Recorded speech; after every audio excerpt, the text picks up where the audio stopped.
கிறிஸ்து இயேசுவுக்குள் மிகவும் பிரியமான அருமையான அன்பு பரிசுத்த சகோதர சகோதரிகளே, உங்கள் யாவருக்கும் இந்த மாலை வேளையில் நம்முடைய பிதாவாகிய தேவனுடைய மகிமையும் பரிசுத்தமும் நிறைந்த அவருடைய நல் நாமத்தினாலும் ஆண்டவராகிய இயேசு கிறிஸ்துவனுடைய ஈடு இணையற்ற அவருடைய புண்ணிய நாமத்தினாலும் உங்கள் யாவருக்கும் கிருபையும் சமாதானமும் உண்டாவதாக என்கின்ற அன்பையும் வாழ்த்துக்களையும் நான் கூறிக்கொண்டு மீண்டுமாக என்னுடைய மற்றும் திண்டுக்கல் சபையாரனுடைய அன்பையும் கூட நான் தெரியப்படுத்திக் கொள்கிறேன். அருமையான சகோதர சகோதரிகளே, சகோதரர் சொன்னது போல கடந்த முறை உங்கள் மத்தியில் நம்ம வந்திருந்த போது நம்ம பார்த்துட்ட பாடம் கிறிஸ்துவின் போர் வீரர்கள். இது சகோதரர் பெஞ்சமின் பாட்டன் அவர்களுடைய அருமையான பாடங்களில் ஒன்று என்பதை கூட நம்ம தெரியப்படுத்தியிருந்தோம். அவைகளில் பாதி அளவு நம்ம பார்த்திருந்தோம். இன்றைய நாள்ல நம்ம மீதி பாடத்தை நம்ம பார்க்கலாம். அருமையான சகோதர சகோதரிகளே, நாம கிறிஸ்துவின் போர் வீரர்கள் என்று நம்ம எதை வைத்து நம்ம சொல்லுகிறோம் என்றால், நம்ம இந்த அழைப்புல வேதம் நம்ம எப்படிப்பட்ட வாழ்க்கையை நம்ம வாழ்கிறோம் என்பதை முன்னிட்டு இந்த வார்த்தையை நமக்கு முன்வைக்கக்கூடியதாக அங்க இருக்கு. ஆகவே அருமையான சகோதர சகோதரிகளே, மீண்டுமாக இந்த பாடத்துக்கு ஆதார வசனத்தை நம்ம வாசித்து நம்ம என்ன பண்ணலாம்னா பாடத்துக்குள்ள கடந்து போகலாம். 2 தீமோத்தேயு 2ஆம் அதிகாரம் 3வது வசனத்தை நம்ம வாசிக்கலாம். நீயும் இயேசு கிறிஸ்துவுக்கு நல்ல போர் சேவகனாய் தீங்கு அனுபவி. ஆமா, நீயும் கிறிஸ்து இயேசுவுக்கு நல்ல போர் சேவகனாய் தீங்கு அனுபவி. அருமையானவர்களே, நாம கிறிஸ்து இயேசுவினுடைய படையில் நாமோ சேர்ந்திருக்கிறோம். பொதுவாக இராணுவத்தில் ஒருவர் சேர்வது என்பது சாதாரணமான விஷயம் இல்லை, சேர முடியாது. யார்தான் சேர முடியும்? அதற்கான தகுதிகள் என்ன, அவங்களுடைய நிலைகள் என்ன, அவங்க எப்படிப்பட்ட குணங்கள் உடையவங்களாக இருக்கணும், அவங்க எப்படிப்பட்ட கீழ்ப்படுதல் உடையவங்களாக இருக்கணும், யாருடைய வழிநடத்துதலின் கீழ் அவங்க இருக்கணும், எப்படிப்பட்ட சுய கட்டுப்பாடு உடையவர்களாக அவங்க இருக்கணும் என்கின்ற நிறைய காரியங்களை நம்ம கடந்த பாடத்துல நம்ம பார்த்தோம். மாம்சீக இராணுவத்துக்கும் ஆவிக்குரிய இராணுவத்துக்கும் ஒப்பிட்டு நம்ம என்ன பண்ணோம், நிறைய காரியங்களை நம்ம கவனிச்சோம். இந்த ஆவிக்குரிய இராணுவத்துல கிறிஸ்து இயேசுவின் தலைமையின் கீழ் நாம ஒரு மாபெரும் போர் வீரர்களாக நாம இருக்கிறோம். இந்த படையில் சேருவதற்கான விசேஷித்த அந்த உந்துதலான 5 காரணங்களையும் நம்ம கடந்த முறை பாடத்துல பார்த்து முடிச்சோம். அது விலையேறப்பெற்ற காரணங்கள். அவைகள் இல்லாமல் அருமையானவர்களே, நாம ஒரு படை வீரர்களாக ஒரு இராணுவத்தில் ஆவிக்குரிய இராணுவத்தில் இருக்கிறோம் என்று சொல்லும்போது, அப்போ நம்மளுடைய போர், நம்முடைய யுத்தம் யாருக்கு எதிரானது அப்படின்னா எதிரிகளுக்கு எதிரானது. அதுல ரொம்ப முக்கியமாக நம்முடைய எதிரிகள் யார் என்று நம்ம பார்க்கும்போது அது ரொம்ப விசேஷமா கவனித்தோம், ரொம்ப விவரமாகவும் பார்த்தோம்.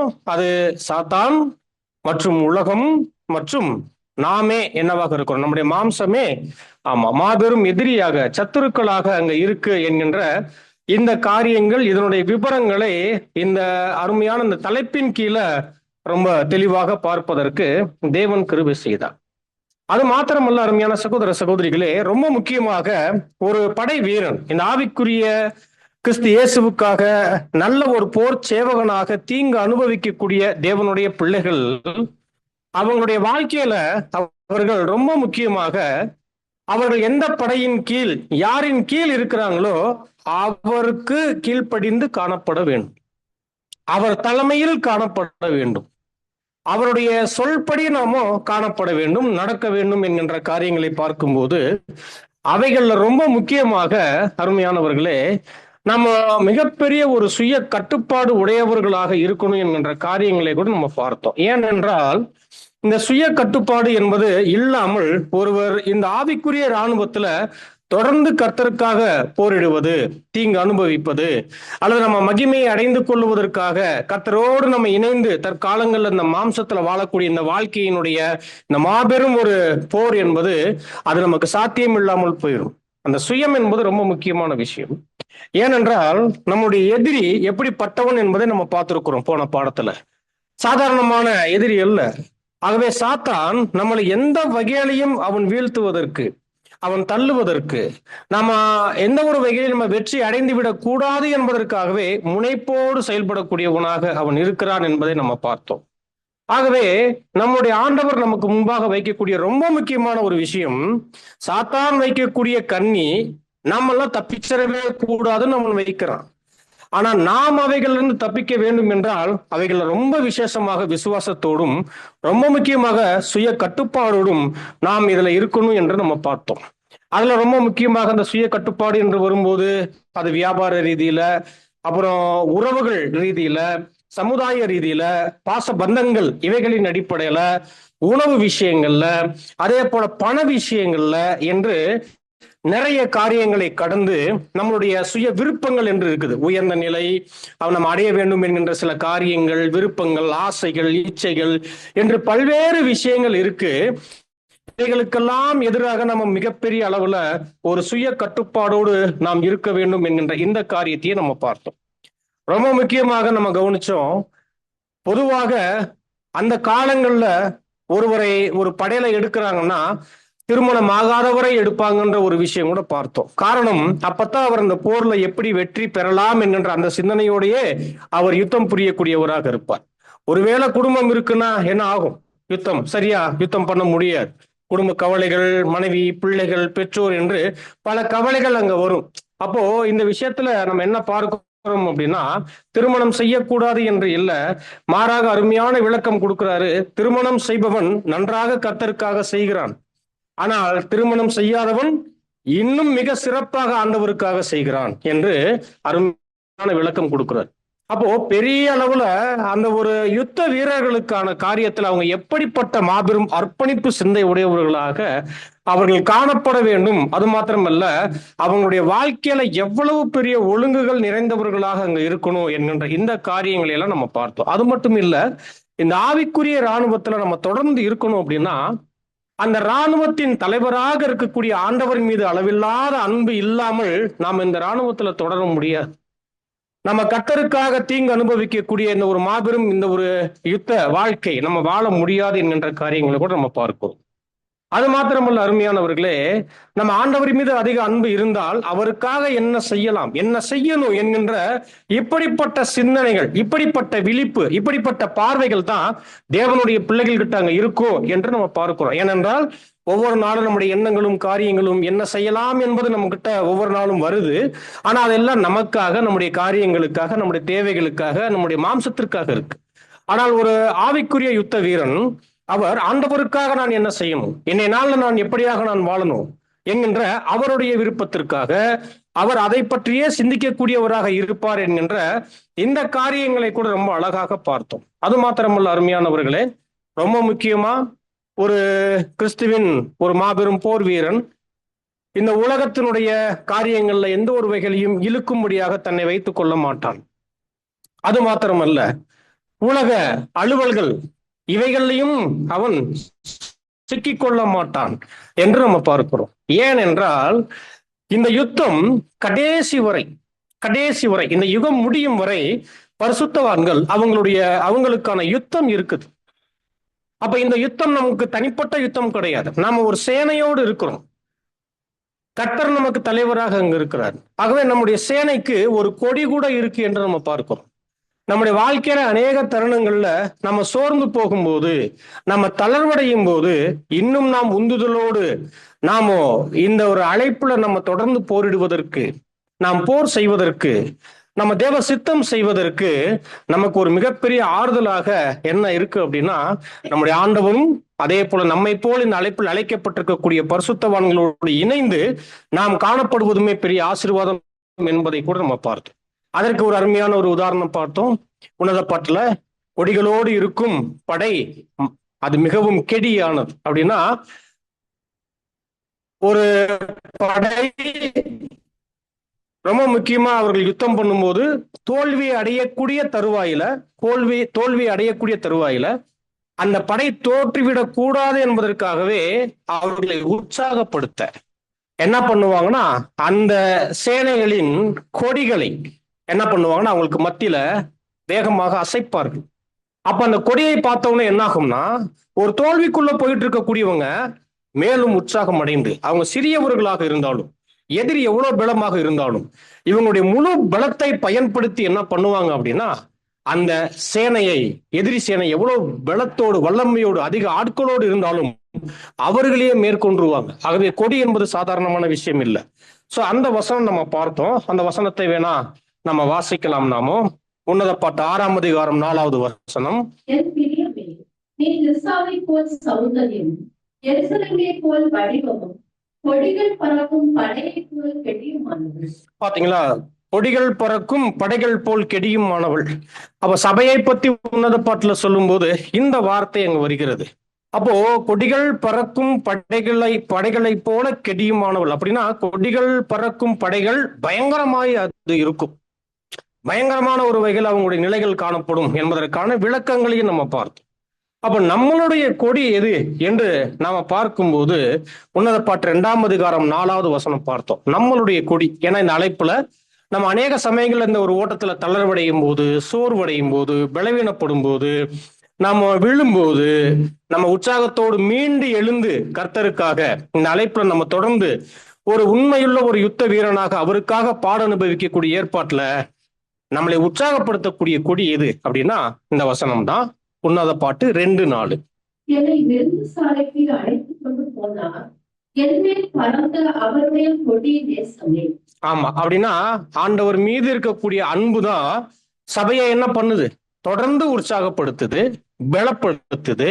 மீண்டும் அவர்கள் அவங்களுடைய விசுவாசத்துல அவர்கள் எழுந்து நின்று தொடர்ந்து என்ன பண்றாங்கன்னா, இந்த ஒரு அழைப்புல அவர்கள் பண்ணிக்கொண்ட உடன்படிக்கையில அவர்கள் உண்மையுள்ள சர்வாயுத வர்க்கங்களை தரித்து கொண்டு தொடர்ந்து அவர்கள் போர் செய்யக்கூடியவர்களாக அங்க இருக்கிறாங்க என்று பார்க்கிறோம். ரொம்ப முக்கியமா காரணம் கிறிஸ்துவின் மீது இருக்கக்கூடிய நேசமே. அவர் நம் மீது வைத்திட்ட நேசம், அவர் நம் மீது வைத்திட்ட பாசம், இதனுடைய தாக்கம் நம்ம கிட்ட என்ன ஆகுது அப்படின்னா, நாம் அவருக்காக என்ன பண்ணணும் என்று அவர் மீது நம்மளுடைய அன்பையும் விசுவாசத்தையும் நம்ம வைத்து நாம் தொடர்ந்து நாம் போர் செய்யக்கூடியவர்களாக அங்க இருக்கிறோம். ஏன்னா கர்த்தர் மீது வைக்கக்கூடிய அன்புல என்ன இல்லை? பயம் இல்லை, பயம் இல்லை. ஏன்னா பொதுவாக யுத்தம் செய்யறவங்க என்ன பண்ணுவாங்க? பயம் வரும். ஆனா கர்த்தருக்கு என்று வரும்போது இந்த வாழ்க்கையில தேவனுடைய ஜனங்கள் அவங்க என்ன ஆகிறது இல்லை, அவர்கள் பயப்படுவது இல்லை என்கின்ற இந்த காரியங்களை நம்ம பார்க்கிறோம். அது மட்டும் இல்ல அருமையானவர்களே, ரொம்ப முக்கியமாக தேவனுடைய ஜனங்கள் விசேஷமாக இந்த ஆவிக்குரிய படையில் இருக்கக்கூடிய இந்த சேனைகளில் இருக்கக்கூடியவர்கள் கர்த்தருக்கு தாமதம் இல்லாமல் கீழ்ப்படியக்கூடியவர்களாக அங்க அவங்க இருப்பாங்க என்கின்ற இந்த விஷயம் ரொம்ப முக்கியமான விஷயம். ஏனென்றால் பொதுவாகவே இந்த அழைப்புல கீழ்ப்படுதல் ரொம்ப முக்கியம். இராணுவத்துல யுத்த வீரர்கள் அந்த யுத்தத்தை தலைமை தாங்கி நடத்தக்கூடிய அந்த ஒரு படை தளபதிகளுக்கு அப்படியே கீழ்ப்படிவாங்க. அதே போல நாம் கர்த்தருக்கு கீழ்ப்படியக்கூடியவர்களாக இருக்கணும். எப்படி கீழ்ப்படியணும்னா, நம்மள கீழ்ப்படியக்கூடியவர்கள் தான். ஆனால் நம்முடைய தலைவர் எதிர்பார்க்கக்கூடிய கீழ்ப்படிதல், நம்முடைய ஆண்டவர் எதிர்பார்க்கக்கூடிய கீழ்ப்படிதல் உடனடி கீழ்ப்படிதல். ஒரு காரியத்தை தேவன் முன்வைக்கும் போது, நம்முடைய ஆண்டவர் அதில் நம்மளை நடத்தும் போது, தேவனுடைய சித்தங்கள் வெளிப்படும் போது, நாம் என்ன செய்ய வேண்டும் என்பதை தேவன் நமக்கு தெரியப்படுத்தும் போது, அந்த காரியங்களை நம்முடைய இரட்சகர் நம் முன்பாக அவைகளை கொண்டு வரும்போது நாம உடனடியாக கீழ்ப்படிய வேண்டும். கீழ்ப்படுதலில் தாமதம், யோசிக்கிறது, அப்புறம் கேள்விகள் நமக்குள் எழுப்பிக் கொள்ளுவது, செய்யலாமா வேணாமா என்கின்ற மனநிலைகள், இதெல்லாம் நம்ம கிட்ட வெளிப்படக்கூடாது. மாறாக தேவன் ஒண்ணு சொல்றாரா, கண்ணை மூடிக்கிட்டு என்ன பண்ணணும்? கீழ்ப்படியணும். இவ்வளவுதான் விஷயம். ஏன்னா நம்ம ஆவிக்குரிய இராணுவத்துல நம்ம போர் வீரர்களாக இருக்கிறோம். அப்ப நம்முடைய தேவன் சொல்லுகிறார் என்றால் நம்ம என்ன பண்ணலாம்? கண்ணை மூடிக்கிட்டு நாம் கீழ்ப்படியக்கூடியவர்களாக அங்க இருக்கணும். சின்ன காரியமோ பெரிய காரியமோ எதுவாக வேணாலும் இருக்கட்டும், விளைவுகள் தேவையில்லை, அதனுடைய நிலைகள் தேவையில்லை, எதை பற்றியும் யோசிக்காமல் தேவன் உங்களுக்கும் எனக்கும் முன்பாக ஒரு காரியத்தை முன்வைக்கிறார் என்றால் அந்த காரியத்துக்கு நம்ம என்ன பண்ணணும்? நாம் கீழ்ப்படியக்கூடியவர்களாக அங்க நாம இருக்கணும். அப்ப இந்த விஷயத்துல நம்ம என்ன பண்ணணும்னா, ஒவ்வொரு நாளும் ஆராய்ந்து பார்க்கணும். உண்மையாகவே நான் என் தேவன் என்கிட்ட எதிர்பார்க்கக்கூடிய உடனடி கீழ்ப்படுதல் உடையவனாகத்தான் நான் இருக்கிறேனா? இப்படியாகவே நான் தொடர்ந்து ஒவ்வொரு நாளும் நான் யுத்தம் செய்யக்கூடியவனாக இருக்கிறேனா என்று அனுதினமும் நம்மை நாமே ஆராய்ந்து பார்க்கக்கூடியவர்களாக இருக்கணும். இது நம்ம செய்யறோமா அப்படின்னா நிறைய சமயங்கள்ல இல்ல. வசனம் பாருங்க, 1 கொரிந்தியர் 9ஆம் அதிகாரம் 26வது வசனம். 1 கொரிந்தியர் 9:26. ஆதலால் நான் நிச்சயம் இல்லாதவனாக ஓடேன், ஆகாயத்தை அடிக்கிறவனாக சிலம்பம் பண்ணேன், ஆமா. அப்படின்னா நாம இந்த ஒரு அழைப்புல நம்ம எப்படி ஓடக்கூடாது? நிச்சயமில்லாதவர்களாக ஓடக்கூடாது. ஓட ஆரம்பிச்சிட்டோம் அப்படின்னா அந்த ஓட்டம் எப்படி இருக்கணும்? நிச்சயித்து கொண்டு நம்ம பரிசை பெற்றுக்கொள்ளும்படியாக நம்ம ஓடணுமே தவிர வெறுமனே ஓட வேணாம். நிச்சயமில்லாதவனாக ஓட வேணாம். அதே போல காற்றுல என்ன பண்ண வேணாம்? சிலம்பம் பண்ண வேணாம் என்கின்ற இந்த காரியத்தை வசனமாக பார்க்கும். அப்ப பொதுவாகவே அருமையான சகோதர சகோதரிகளே, பாருங்க, யுத்தம் என்று வரும்போது 2 பேர் யுத்தம் பண்ணுவாங்க. அதுல பலமானவரும் இருப்பாரு, ஒருவர் அவரை விட பலம் குறைவானவரும் இருப்பார். ஆனா பலம் குறைவானவர் சில சமயத்துல என்ன பண்ண முடியும்? பலமானவரை கூட ஜெயிக்க முடியும். ஆகவே இங்க அது விஷயம் இல்ல. மாறாக ஒருவர் ஜெயிக்கிறார் என்றால் அவர் திட்டமிட்டு ஜெயிக்கக்கூடியவராக இருக்கும்போதுதான் அந்த யுத்தத்துல அல்லது அந்த போட்டியில என்ன பண்ண முடியும்னா அவர் ஜெயம் எடுக்கக்கூடியவராக அங்க இருக்கணும். அப்போ நம்மளுடைய போராட்டத்துல, நம்மளுடைய யுத்தத்துல எப்படி வேணாலும் போராடலாம், எப்படி வேணாலும் நம்ம நடந்து செயல்படலாம் என்று இல்லாமல், அருமையானவர்களே, ஆண்டவர் நமக்கு கற்றுக் கொடுக்கக்கூடிய பாதையில நாம் இந்த ஒரு பரிசுத்தமான வாழ்க்கையில, இந்த ஒரு யுத்த வாழ்க்கையில நாம எப்படி எதிரிகளை எதிர்கொள்ளணும், நம்ம எப்படியாக நம்ம தாக்குதல் நடத்தணும். தாக்குதல்னா நீங்க நேரடியாக எடுத்துக்கொள்ள கூடாது. ஆகவே இந்த ஆவிக்குரிய யுத்தத்துல நம்ம எப்படி ஜெயம் எடுக்கணும் என்கின்ற விஷயத்துல திட்டமிட்டு நாம செயல்பட்டால் தான் என்ன பண்ண முடியும்? நாம் அவைகள்ல வெற்றி பெற முடியும் என்று நம்ம பார்க்கிறோம். ஆகவே அருமையானவர்களே, நம்ம எப்படியாவது நான் செயல்பட்டு நான் என்ன பண்றேன், நான் வெற்றி பெறுகிறேன் என்று நம்ம என்ன பண்ண முடியாது. நாம யுத்தம் பண்ண முடியாது அருமையானவர்களே. அப்ப ரொம்ப முக்கியமா ஒரு யுத்த களத்துல ஒரு யுத்த வீரன் நேர்த்தியான திட்டமிடுதலும், அந்த யுத்த களத்துல அவர் அந்த போர் ஆயுதங்களை பயன்படுத்தக்கூடிய விதங்களும் சரியான முறையில அங்க இருக்கும். அந்த சரியான முறையில அதை அவர் செய்யும் போது அங்க அவருக்கு என்ன இருக்கும்? அவருக்கும் பாதுகாப்பு, எதிரிகளையும் தாக்கி வெற்றியை நோக்கி முன்னேறி செல்ல முடியும். அப்ப சரியான திட்டமிடுதலும் நேர்த்தியான காரியங்களும் அந்த ஆயுதங்களை பயன்படுத்தக்கூடிய முறைகளும் அங்க இருக்கிறத பார்க்கிறோம். அப்போ நாம கூட நம்முடைய ஆயுதங்களை சரியாக என்ன பண்ணணும்? பயன்படுத்தி இந்த ஆவிக்குரிய யுத்தத்துல நாம் ஜெயம் கொள்ளக்கூடியவர்களாக நாம் இங்க இருக்கணும்.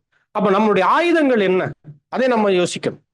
அப்ப நம்மளுடைய ஆயுதங்கள் என்ன என்று பார்க்கும்போது மீண்டும் பாருங்க, வசனம் எபேசியர் 6ஆம் அதிகாரம் 11வது வசனம். எபேசியர் 6:11.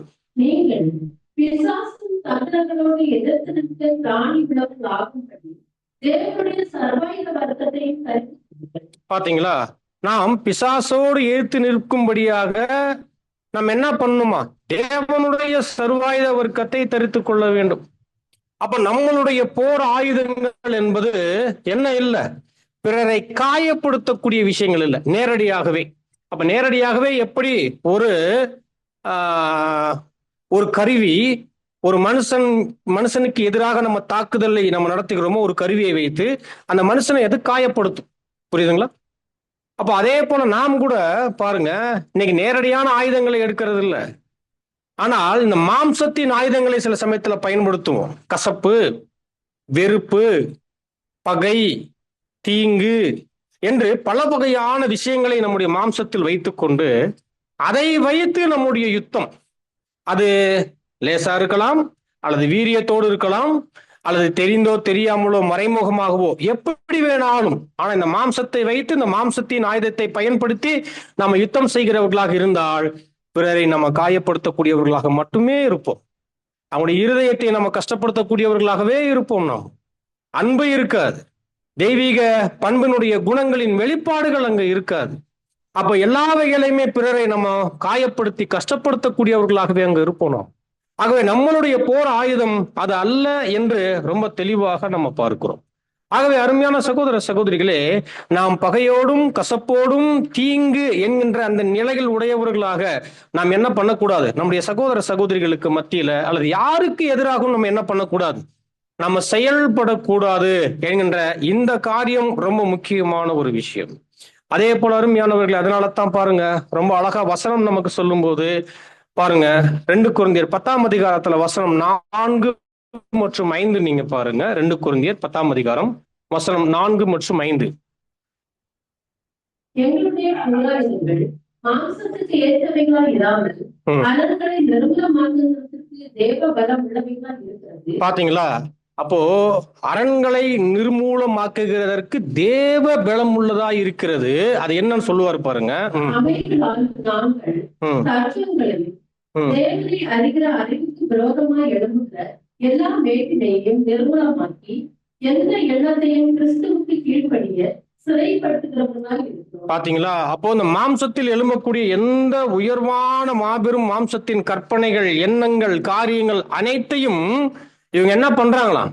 இடித்து போடக்கூடியவர்களாக இருக்கிறாங்க. அப்படின்னா நமக்குள்ளேயே எழும்பக்கூடிய இந்த மாம்சத்தின் ஆயுதங்கள், அதனால் பிறரை காயப்படுத்தக்கூடிய விஷயங்கள் நமக்குள்ள நடக்குது இல்லைங்களா?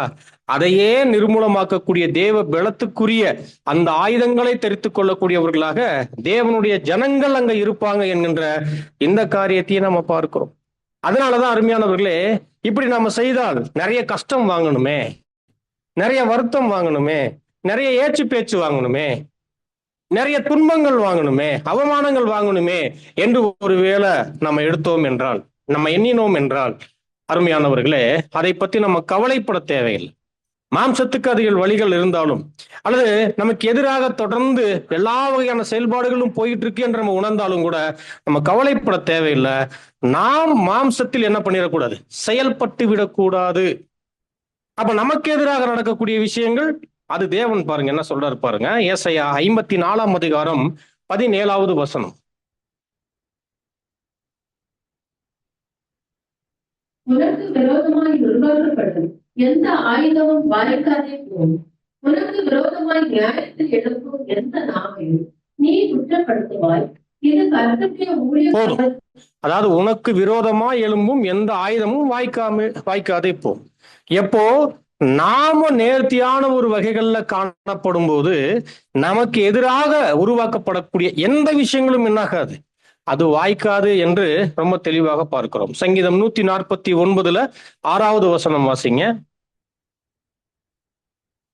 ஜாதிகளுக்கு பழி வாங்கவும் ஜனங்களை தண்டிக்கவும். 6வது வசனமா போதும் பாருங்க. தேவன் என்ன பண்றாருன்னா, ரொம்ப விசேஷித்த வகைகள்ல அவருடைய ஜனங்களுக்கான விஷயத்துல அவர் என்ன பண்றாராம்? பழி வாங்குறாராம், தண்டிக்கிறாராம், எல்லாம் அவர் செய்யறாராம். அதே சங்கீதம் 144 2வது வசனம் பாருங்க.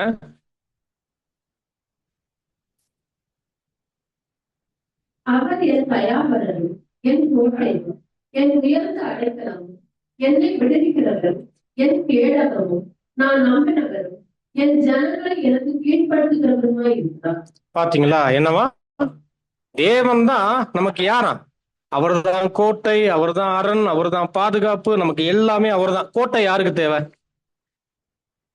கோட்டை யாருக்கு தேவை? ஒரு படை வீரர்களுக்கு தேவை. புரியுதுங்களா? அந்த காலங்கள்ல யுத்தங்கள் எப்படி நடக்கும் அப்படின்னா, வெளியில இருந்து யுத்தத்துக்கு வர்றாங்கன்னா, அப்போ ஒரு தேசம் அவர்கள் அரணிட்டு என்ன பண்ணுவாங்க? கோட்டைக்குள் இருந்து கொண்டு அவர்கள் அரணை வைத்து என்ன பண்ணுவாங்க? பாதுகாப்போடு தங்களையும் தங்கள் தேசத்தையும் ஜனங்களையும் பாதுகாப்பாங்க. சரிங்களா? அப்படிப்பட்ட ஏற்பாட்டுல வீரர்கள் ஒவ்வொருவரும் பாதுகாப்போடு இருப்பாங்க. கோட்டைக்குள் இருக்கிறவங்க பாதுகாப்பாக அங்க இருப்பாங்க. அப்போ ஒரு கோட்டை யாருக்கு தேவைன்னா ஒரு படை வீரனுக்கு தேவை என்று பார்க்கும். அப்படின்னா அந்த கோட்டைக்குள்ள அவருக்கு தேவையான எல்லாமே இருக்கும். பாதுகாப்பு இருக்கும், பராமரிப்பு இருக்கும், தேவைகள் இருக்கும், எல்லாமே அங்க என்ன பண்ணப்படும்? வழங்கப்படும், கொடுக்கப்படும். அப்போ நமக்கான கோட்டை யாரா? நமக்கான கோட்டை நம்மளுடைய தேவன். அப்போ அருமையானவர்களே, நம்முடைய எல்லா தேவைகளையும் நம்முடைய பரலோகத்தின் பிதா என்ன பண்ணுவாராம்? அவர் பார்த்து கொள்ளுகிறார். இதற்கு ஒரு உதாரணம் பாருங்க. பொதுவாகவே இப்ப யுத்த வீரர்கள் யுத்த காலத்துல காணப்படுறாங்கன்னா, யுத்த வீரர்களுக்கு தொடர்ந்து அவங்க யுத்தம் பண்ணிட்டு இருக்கிறாங்கன்னா அவங்க சாப்பிடாமலே யுத்தம் பண்ணுவாங்களா? அவங்களுக்கு உணவு போகும். யுத்த காலத்தில் கூட அவங்களுக்கு உணவுகள் போகும். உணவுகள் போகாமல் இருக்காது. அந்த உணவு வேற யாருக்குமே கிடைக்காது. நினைச்சு பார்த்தாலும் அந்த உணவு இன்னொருத்தருக்கு போகாது, கிடைக்காது, கொடுக்கவும் மாட்டாங்க, யாரும் எடுத்துக்கொள்ளவும் முடியாது. அது படை வீரர்களுக்கான உணவு என்று பார்க்கிறோம். அதை காமசரி டிபார்ட்மெண்ட் அப்படின்னு சொல்லுவாங்க. காமசரி டிபார்ட்மெண்ட் அது ராணுவத்துல ஒவ்வொரு ராணுவத்திலுமே அங்க இருக்கும். அப்போ நம்மளுடைய ஏற்பாட்டுல நம்முடைய பரலோகத்தின் பிதா நமக்கு என்ன பண்றாராம்? நம்முடைய தேவைகளையும் சந்திக்கிறாராம், நமக்கு கொடுக்கக்கூடியவைகளையும் நம்முடைய பரலோகத்தின் பிதா என்ன பண்றாராம்? எல்லாத்தையுமே அவர் கொடுக்கக்கூடியவராக அங்க இருக்கிறார். ஆனா நாம தான் என்ன பண்றோம்? அனுதினமும் நிறைய கவலைகள். எனக்கு அது இல்லை, இது இல்லை, அது வேணும், இது வேணும் என்று பல கவலைகள்ல இருக்கிறோம் இல்லையா? ம். இப்படி பல கவலைகள், பல விஷயங்கள்லயே நிறைய பேர் உலகத்துக்குள்ள போயிடுவாங்க. அவங்களுடைய கவலைகளை முன்னிட்டு, அவங்களுடைய தேவைகளுக்காக கிறிஸ்துவின் கீழ் யுத்த வீரர்களாக இருப்பதை விட்டுட்டு அவங்க என்ன பண்ணிடுவாங்கன்னா மீண்டும் உலகத்துக்குள்ள போயிடுவாங்க. இன்னும் நிறைய பேரை பார்க்கும்போது அருமையானவர்களே, அதனாலதான் நம்முடைய கர்த்தர் சொல்றாரு, என்ன சொல்றாரு? நீங்க ஒரு முறை உங்களுடைய விசுவாச வீட்டின் மேல உங்களை வச்சுட்டா மீண்டும் என்ன பண்ணாதீங்க, கீழே இறங்காதீங்கன்னு சொல்றாரு இல்லையா? நிறைய பேர் அவங்களுடைய தேவைகளுக்காக மீண்டும் கிறிஸ்தவ மண்டலத்துக்குள்ள என்ன பண்றாங்க? ஆமா, அந்த ஒரு பாபிலோன் மண்டலத்துக்குள்ள அங்க போவாங்க. எதுக்காக போறாங்க? பணத்துக்காக, அப்புறம் உணவுக்காக, உடைக்காக, அப்புறம் கல்யாணத்துக்காக, கல்லறைக்காக, இப்படி ஆகாத விஷயங்களுக்காக எங்க போறாங்க? ஆமா, மீண்டும் பாபிலோனுக்குள்ள போய் அவங்களுடைய காரியங்கள் வைப்பாங்க. அப்ப இவங்க யுத்த வீரர்கள் இல்ல, கிறிஸ்துவின் போர் வீரர்கள் இவங்க இல்ல.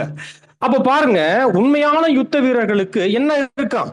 எல்லா தேவைகளையும் பரமபிதா அங்க சந்திக்கக்கூடியவராக அங்க இருக்கிறார் என்கின்ற இந்த காரியங்களை நம்ம பார்க்கிறோம். எல்லா தேவைகளையும், மற்ற எல்லா தேவைகளையும் அவர்களுக்கு தேவன் சந்திக்கிறாரு. ரொம்ப முக்கியமா அவங்களுக்கான காமசரி டிபார்ட்மெண்ட்ல இருந்து அவங்களுக்கான உணவுகள் என்ன பண்ணும் வரும். இந்த உணவு வேற யாருக்குமே கிடையாது. அது என்ன என்று பார்க்கும்போது பாருங்க, ரொம்ப அழகா அதற்கான விளக்கம் கொடுக்கிறாரு. இப்படியாக இந்த டிபார்ட்மெண்ட் தொடர்ந்து இயங்கிக்கிட்டே இருக்கும். அவங்களுக்கு தேவையான தண்ணி, அவங்களுக்கு தேவையான உணவுகள், என்னென்ன கொடுக்கணுமோ அதையெல்லாம் கொடுத்துக்கிட்டே இருப்பாங்க. அங்க இருந்து அந்த உணவை யாரும் எடுத்துக்கொள்ள முடியாது. அப்ப இது என்ன தெரியுமா விஷயம்? நமக்கான காமசரி டிபார்ட்மெண்ட் எது? நமக்கான உணவு, நம்முடைய பரலோகத்தின் பிதா கொடுக்கக்கூடிய அந்த உணவு கிடங்கு எது அப்படின்னா பைபிள், வேதம். இந்த உணவை யாராலையும் எடுக்க முடியாது. கிறிஸ்தவ மண்டலம் பைபிள் தான் வச்சிருப்பாங்க, எடுத்துட முடியுமா? எடுக்க முடியுமா? முடியாது, முடியாது. சரி, இப்ப ஒருவேளை அவங்களுக்கு மத்தியிலேயே போய் அவங்களுக்கு பிடிச்ச மாதிரி இருந்து கொண்டு இந்த வார்த்தையை பேசினா அவங்களுக்கு ஏதாவது தெரியுமா, புரியுமா, டேஸ்ட் பண்ண முடியுமா? இந்த உணவு வேதம் என்பது உண்மையான கிறிஸ்துவின் போர் வீரர்களுக்கு மட்டும்தான், யுத்தம் செய்கிறவர்களுக்கு மட்டும்தான் இந்த உணவு என்று நாம் பார்க்கிறோம். அது வேதம். வேதம்னா வேதத்தில் இருக்கக்கூடிய அளவில்லாத ஆச்சரியமான சத்தியங்கள் என்று நம்ம பார்க்கிறோம். அப்போ பைபிள் யாருக்கு தான்? படை வீரனுக்கு மட்டும்தான். யாருக்கு? உங்களுக்கு. அது நமக்கு மத்தியிலையும் யுத்தம் பண்ணாமல் ஒருவேளை கிறிஸ்துவின் போர் வீரர்களாக இல்லாதவங்களுக்கு இல்ல. அவங்க எப்படித்தான் இருப்பாங்க நினைச்சுக்கலாம் அவங்க ஒருவேளை, ஆனா அவங்க யுத்த காலத்துல இருக்க மாட்டாங்க. அப்போ உண்மையாகவே வேதாகமும் படை வீரனுக்கான உணவு போன்ற ஒரு ஏற்பாட்டுல தேவன் அங்க கொடுத்திருக்கிறார் என்று ரொம்ப அழகான ஒரு வகைகள்ல பார்க்கிறோம். ஆகவே பாருங்க, அந்த உணவை சாப்பிடும்போது அதனுடைய உண்மைகள், அதனுடைய இனிமைகள், அதனுடைய ஆழங்கள் எல்லாவற்றையும் அந்த கிறிஸ்துவின் போர் வீரர்கள் அனுபவிக்கக்கூடியவர்களாக இருப்பாங்க. 1 கொரிந்தியர் 9:7 பாருங்க.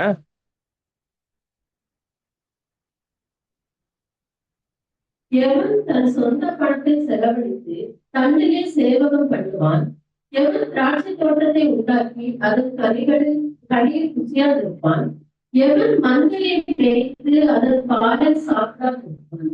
அப்ப இந்த வசனம் எதற்கு கொடுக்கிறார் என்று பார்க்கும்போது, பரலோகத்தின் பிதா அவங்களுடைய எல்லா தேவைகளையும் சந்திக்கிறார் என்கின்ற ஏற்பாட்டுல பாருங்க, இந்த ஒரு அழைப்புல நாம் எல்லாமே கிறிஸ்துவின் போர் வீரர்களாக இருக்கும்போது, இப்போ பொதுவாகவே இன்னைக்கு உலகத்தில் இருக்கக்கூடிய எந்த ஒரு யுத்த வீரர்களும் ஒரு தேசத்துக்காக போரிடும் போது அவங்க சொந்த பணத்தை போட்டு செலவு பண்ணி என்ன பண்றதில்ல, அவங்க யுத்தம் பண்றதில்ல.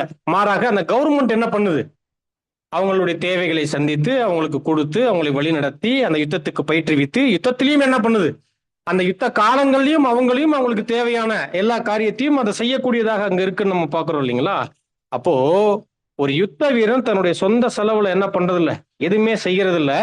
அந்த அரசாங்கமே என்ன பண்ணுது, அவங்களுக்கான தேவைகள் அனைத்தையும் அங்க கொடுக்கக்கூடியதாக அங்க இருக்கு. இதே போலதான் நம்மளுடைய தேவன் நம்முடைய தேவைகள் எல்லாவற்றையும் என்ன பண்ணுவார், வழங்காமல் இருப்பாரா என்று ஒரு கேள்வி போடுறார். நமக்கு தேவைகள் நிறைய இருக்கு.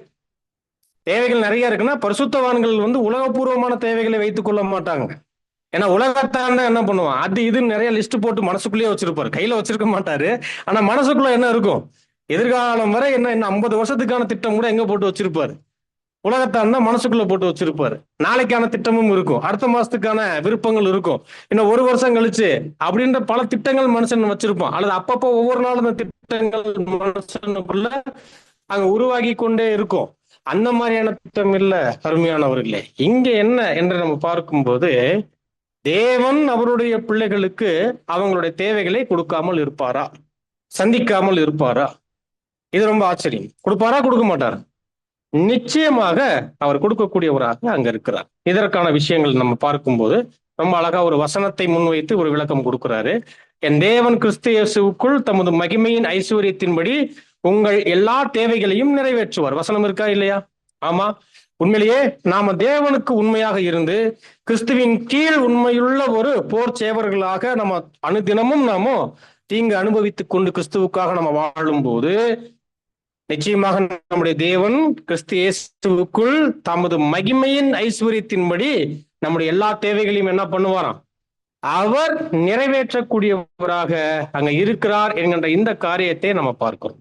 ஆகவே அருமையானவர்களே, நம்முடைய பரலோக பிதா கிட்ட எவ்வளவு வலிமையான அடைக்கலம் நமக்கு இருக்கு என்பதைத்தான் இதெல்லாம் காண்பிக்குது. அவரை விட வலிமையான அடைக்கலம் நமக்கு வேற எதுவுமே இல்லை. ஒருவேளை மாம்சத்துல தோணலாம், உலகம், உலகத்தின் காரியங்கள், சொந்தங்கள், அது இது, பணம், நம்முடைய சுயம், நம்ம சேர்த்து வைத்தவைகள் கூட நமக்கு முன்பாக என்ன பண்ணலாம், இதெல்லாம் எனக்கு அடைக்கலமாக இருக்குன்னு நம்ம நினைக்கலாம்.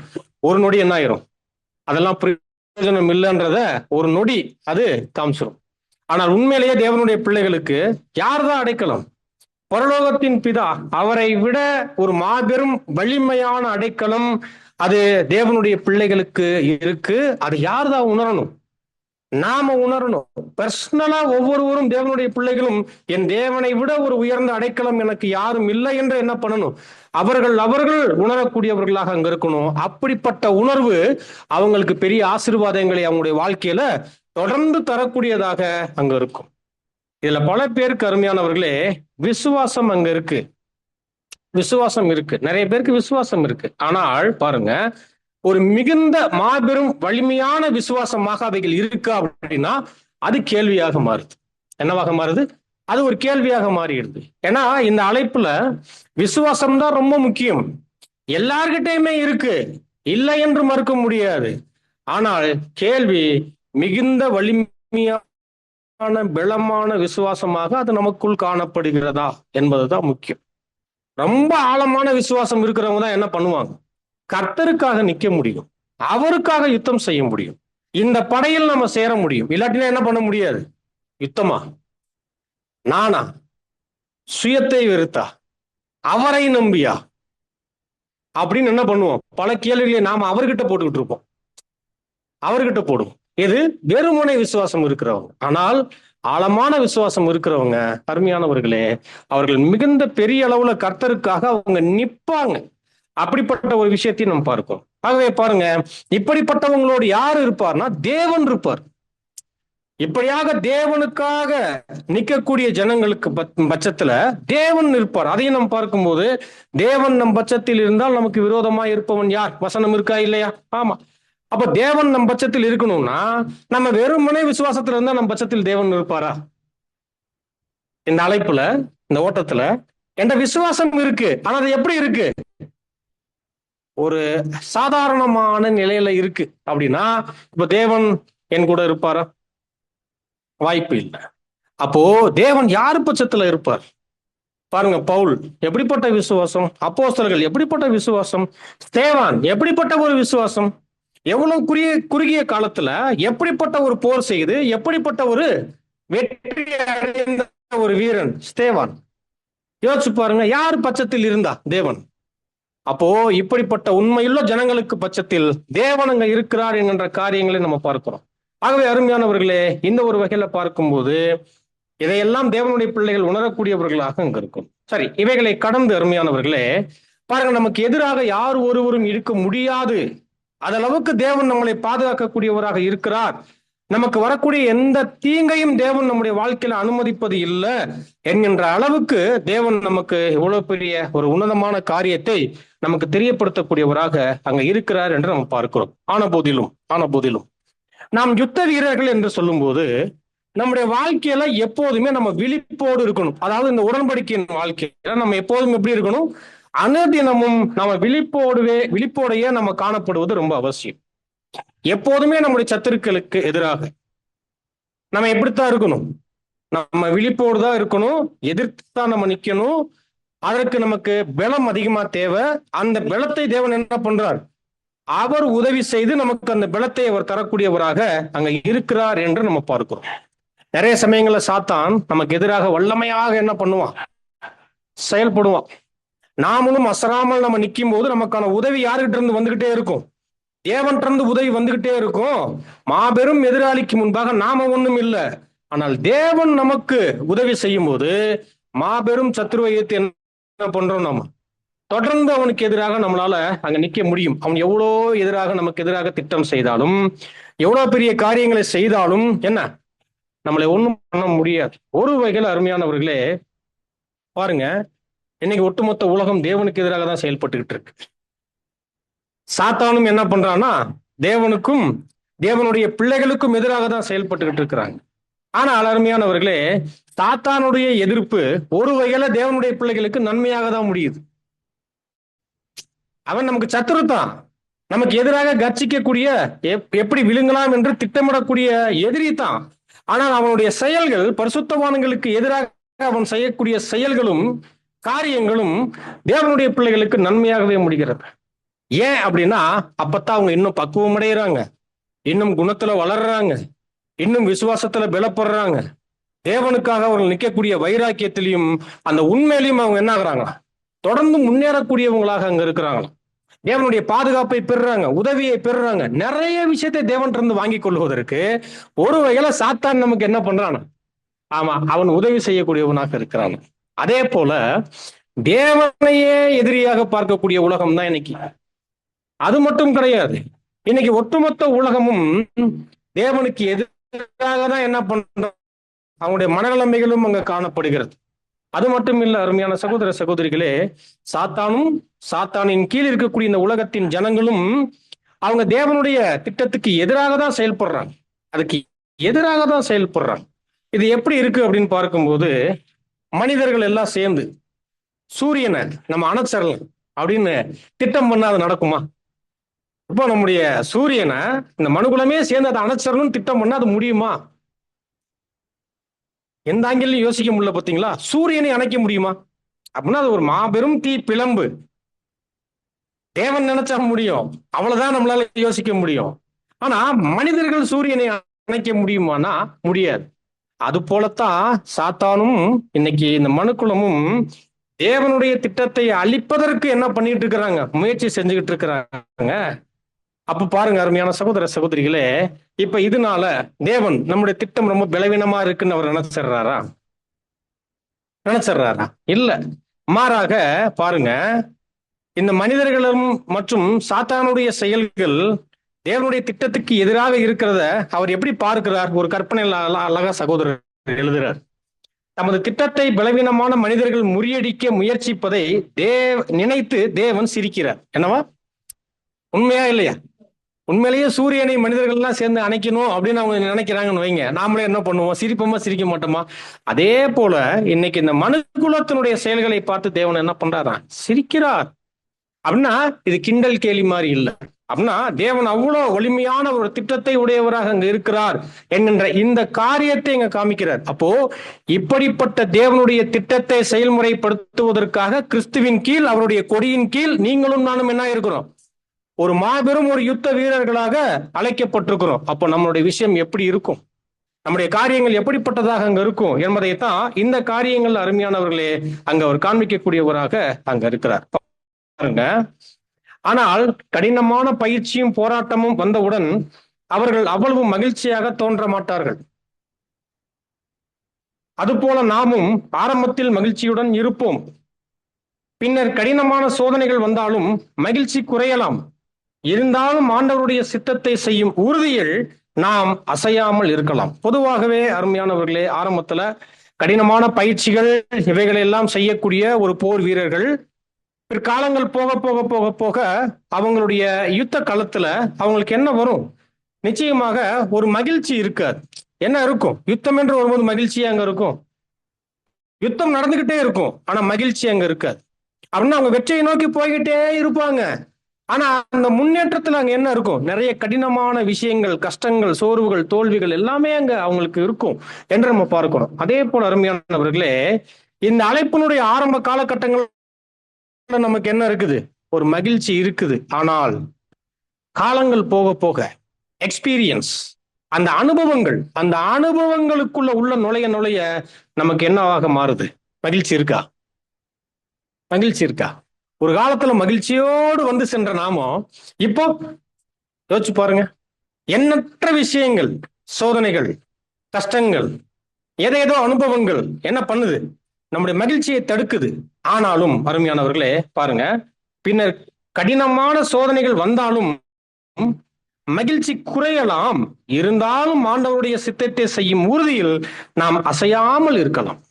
அப்போ இன்னை வரை நீங்களும் நானும் அசையாமல் தொடர்ந்து எத்தனையோ அனுபவங்களுக்கு மத்தியில, போராட்டங்களுக்கு மத்தியில, பிரச்சனைகளுக்கு மத்தியில நாம் தொடர்ந்து நிலை நிக்கிறோம் அப்படின்னா மகிழ்ச்சி இல்லத்தான், சந்தோஷம் இல்லத்தான். ஆனா என்ன இருக்கு? என்ன இருக்கு? தொடர்ந்து அவருடைய சித்தத்தை செய்வதற்கான அந்த உறுதியில நம்ம என்ன பண்றோம்? தேவனுடைய கிருபையில நம்ம எல்லாம் நின்றுகிட்டு இருக்கிறோம். இதை விட்டுறக்கூடாது. அப்ப இது அசையாமல் இருக்கு இல்லைங்களா?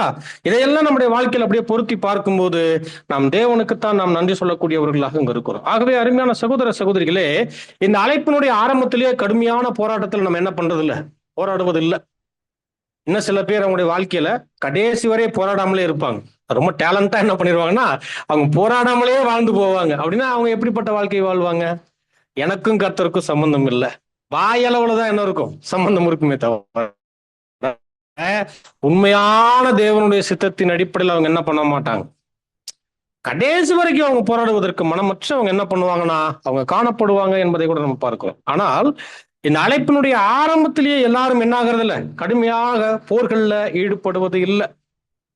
ஃபர்ஸ்ட் பயிற்சி போகும், அதற்கப்புறம் தான் என்ன, உண்மையான போருக்கு அனுப்பப்படுவார்கள். இதே போலதான் தேவனுடைய பிள்ளைகளினுடைய அனைத்து வகையான ஒவ்வொருத்தருடைய வாழ்க்கையிலையுமே ஒரு காலம் இருக்கு, அது பயிற்றுவிக்கக்கூடிய காலம். நம்முடைய தேவனால், நம்முடைய ஆண்டவரால் பயிற்றுவிக்கப்படுறாங்க. அதற்கப்புறம் தான் என்ன, அனுபவங்கள் என்கின்ற போரில் யுத்தம் செய்வதற்காக நாம் அனுப்பப்படுகிறோம். அப்ப பயிற்சியும் முக்கியம். அந்த பயிற்சியை பெற்றால்தான் துல்லியமாக என்ன பண்ண முடியும், நம்ம யுத்தமும் பண்ண முடியும். அப்ப துல்லியமாக யுத்தம் பண்ணி வெற்றி பெறுவதற்கான பயிற்சியை தேவன் என்ன பண்றார், நமக்கு தருகிறார். சோ அதற்கான ஏற்பாடுகள் தான் தேவ சமூகத்துல, நம்ம சகோதர ஐக்கியத்துல ஒன்று கூடி நம்ம பெரிய அளவில் என்ன பண்றோம், பயிற்சிகளை நம்ம எடுக்கக்கூடியவர்களாக. நம்ம சிறந்த பயிற்சிகள் யாரால் கொடுக்கப்படுகிறது? நம்மளுடைய மாபெரும் தலைவரால் ஒரு சிறந்த பயிற்சி கொடுக்கப்பட்டு அதற்கப்புறம் தான் அருமையான சகோதர சகோதரிகளே நாம் போரில் கர்த்தரால் அனுமதிக்கப்படுகிறோம். அதுவும் பாருங்க, உண்மையுள்ள ஆர்வம் இருக்கக்கூடியவங்க தான் என்ன பண்ணப்படுவாங்க, போர்க்களத்துல இறக்கப்படுவாங்கன்னு நம்ம பார்க்கிறோம். அவங்கதான் வெற்றி பெறணும் என்கின்ற முனைப்போடு போவாங்க.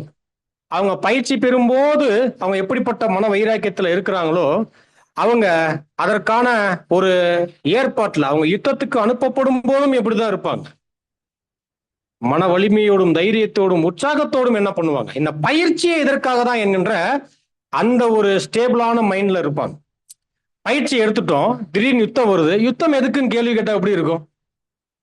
பயிற்சி எதுக்குன்ற கேள்வி வருது இல்லைங்களா? அப்போ பயிற்சி கொடுப்பது யுத்தத்திற்காக. அப்போ யுத்தத்தை எதிர்பார்த்து நம்ம பயிற்சி என்ன பண்ணணும், ஆமா எடுக்கணும். அப்ப ஏற்ற சமயத்துல யுத்தம் வரும்போது இதற்காக தான் பயிற்சி எடுத்தோம் என்கின்ற அந்த அறிவு, அந்த புரிதல் இருந்தோம்னு வைங்களேன், நம்ம என்ன பண்ண மாட்டோம் அப்படின்னா நம்ம முணுமுணுக்க மாட்டோம், நாம கர்த்தருடைய சித்தத்துக்கு எதிராக நம்ம செயல்பட மாட்டோம். மாம்சத்தினுடைய எந்த காரியத்தினுடைய செயல்பாடுகளும் நம்முடைய வாழ்க்கையில என்ன ஆகாது, அது எழுந்தாலும் வெளிப்படாதபடி அதை என்ன பண்ணிடுவோம், நம்ம தடுத்து போடக்கூடியவர்களாக அருமையானவர்களே நம்ம காணப்படுவோம் என்று நம்ம பார்க்கிறோம். பாருங்க, சிறிய காரியங்களில் நாம் பெறும் வெற்றிதான் பெரிய போராட்டங்களிலும் நாம் வெற்றி பெறுவோம் என்பதை காட்டுகிறது. அப்போ சின்ன சின்ன அனுபவத்துல கூட தேவனுடைய பிள்ளைகள் என்ன பண்ணிடணும், வெற்றி எப்படின்னா என்ன அர்த்தம், ஒரு உண்மை காமிச்சிடணும், அவங்க ஜெயிச்சிடணும், குணத்தை வெளிப்படுத்திடணும். சின்ன சின்ன அனுபவங்கள் வரும்போதே அந்த அனுபவத்தை என்ன பண்ணக்கூடாது, அந்த அனுபவத்தை ரொம்ப நேர்த்தியாக எதிர்கொள்ளும் போது அடுத்து பெரிய பெரிய வெற்றிகளை என்ன பண்ண முடியும், பெரிய பெரிய அனுபவங்களில் வாங்க முடியும். இதெல்லாம் ரொம்ப ஆச்சரியமான விஷயங்கள். ஏன் இன்னைக்கு நம்மளால நிறைய அனுபவங்கள்ல நம்மளால ஏன் நிக்க முடியறது இல்ல? ஏன் நிறைய குண வீழ்ச்சிகள் நடக்குது அப்படின்னா, நம்ம சின்ன சின்ன வெற்றி பெறாததுனாலதான் பெரிய யுத்தத்துல என்ன பண்ண முடியறது இல்ல, நம்மளால முறையாக வெற்றி பெறுவதற்கான விஷயத்தை நம்மளால செய்ய முடியறது இல்ல. அப்ப சின்ன சின்ன விஷயமா அதுலயே நம்ம என்ன பண்ணிடணும், நம்ம வெற்றி பெற்றணும் என்பதுதான் நமக்கு காண்பிக்கப்படக்கூடிய ரொம்ப ரொம்ப முக்கியமான ஒரு விஷயம். பாருங்க, இன்னும் சொல்லும் போது சகோதரர், விசுவாசம் தேவன் தமது வார்த்தையில் கொடுத்த வாக்குறுதிகளின் மீது கொண்ட விசுவாசமே நமக்கு வெற்றியை அளிக்கிறது. அப்ப தேவனுடைய பிள்ளைகள் நம்முடைய வாழ்க்கையில எப்படி வெற்றி அடைய முடியும், எப்படி வெற்றி பெறுவாங்க என்றால், விசுவாசம் மற்றும் தேவன் அவங்களுக்கு கொடுத்திருக்கக்கூடிய வாக்கு தத்தம். இதை கொண்டு அவங்க என்ன பண்றாங்களாம், இதை கொண்டு அவர்கள் நாளுக்கு நாள் நாளுக்கு நாள் நாளுக்கு நாள் ஒரு வெற்றி உள்ள வாழ்க்கையை அவர்கள் கடந்து போய்கிட்டே இருக்கிறாங்க. இந்த வெற்றின்றது ரொம்ப முக்கியம். ஏன்னா கர்த்தரே என்ன சொல்லிட்டார், கர்த்தரே என்ன சொல்லியிருக்கிறார், ஜெயம் கொள்ளுகிறவன் ஜீவ கிரீடத்தை பெற்றுக்கொள்வான். ஜெயம்னா என்ன, வெற்றி. ஏதோ ஒரு தருணத்துல இல்ல, ஒவ்வொரு நாளும் முன்னேறி போனால் ஒழிய வெற்றி கிடைக்காது. புரியுதுங்களா? திடீர்னு நமக்கு ஒரு விசுவாசம் ஒரே நாள்ல இந்த யுத்தத்தை முடிச்சிடலாம்னு நம்ம திட்டம் பண்ணோம்னா முடியுமா? முடியுமா? முடியாது.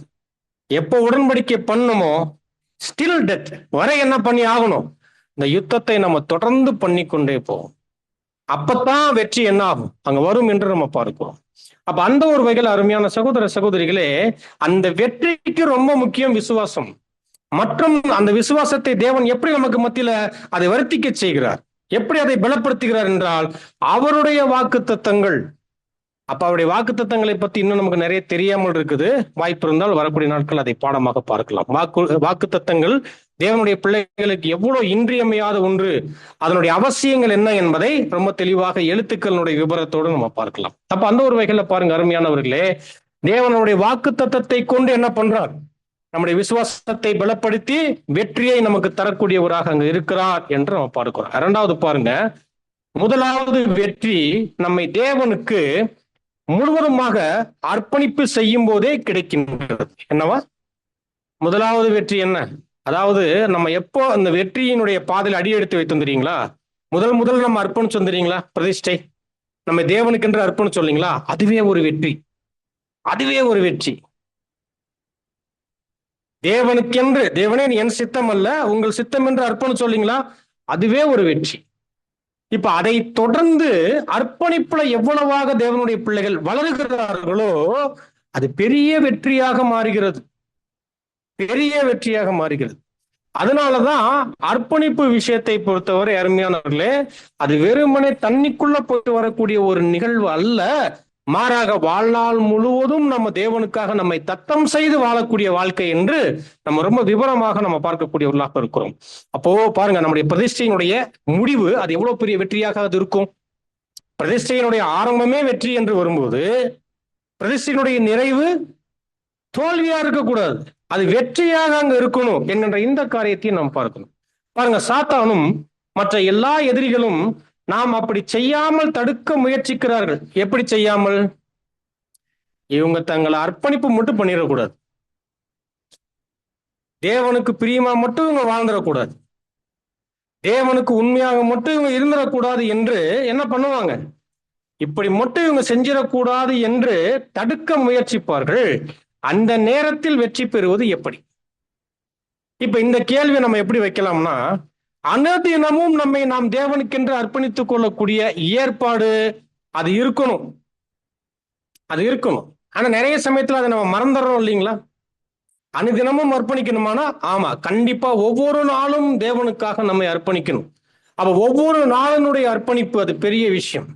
அதை நம்ம போன பாடத்திலே பார்த்தோம். ஒவ்வொரு நாள், வாரம், வருடம் இப்படியாக அது என்னவாக இருக்கணும், பெரிய அளவுல நம்முடைய அர்ப்பணிப்பு அங்க இருக்கும். அப்ப அந்த ஒரு வகையில ஒவ்வொரு நாளும் நம்மை நாம் எப்படி அர்ப்பணித்துக் கொள்ள முடியும், அல்லது எப்படி நாம இந்த முயற்சியில வெற்றி பெற முடியும் என்று வரும்போது அதற்கான விளக்கம் கொடுக்கிறாரு.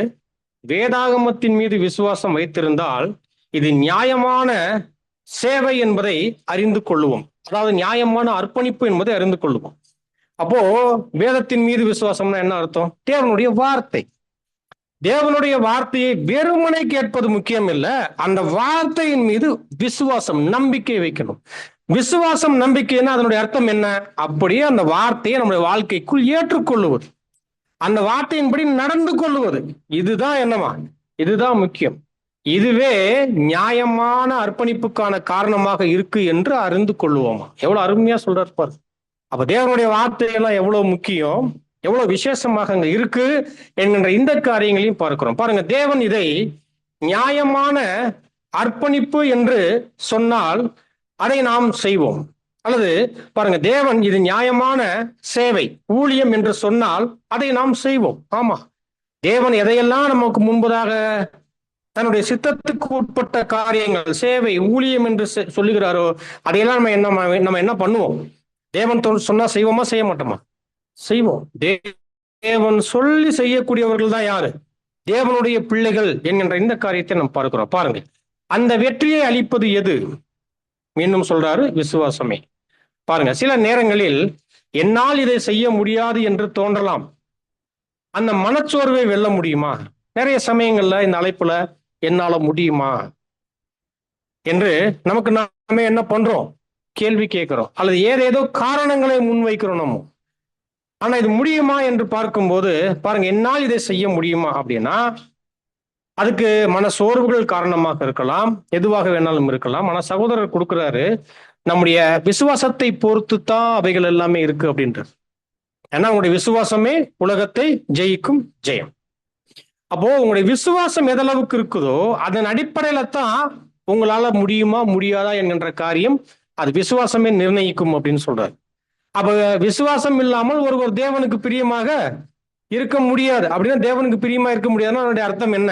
தேவனுடைய சித்தத்தை செய்ய முடியாது. அப்ப தேவனுக்கு பிரியமாக இருப்பது என்பதுதான் என்ன?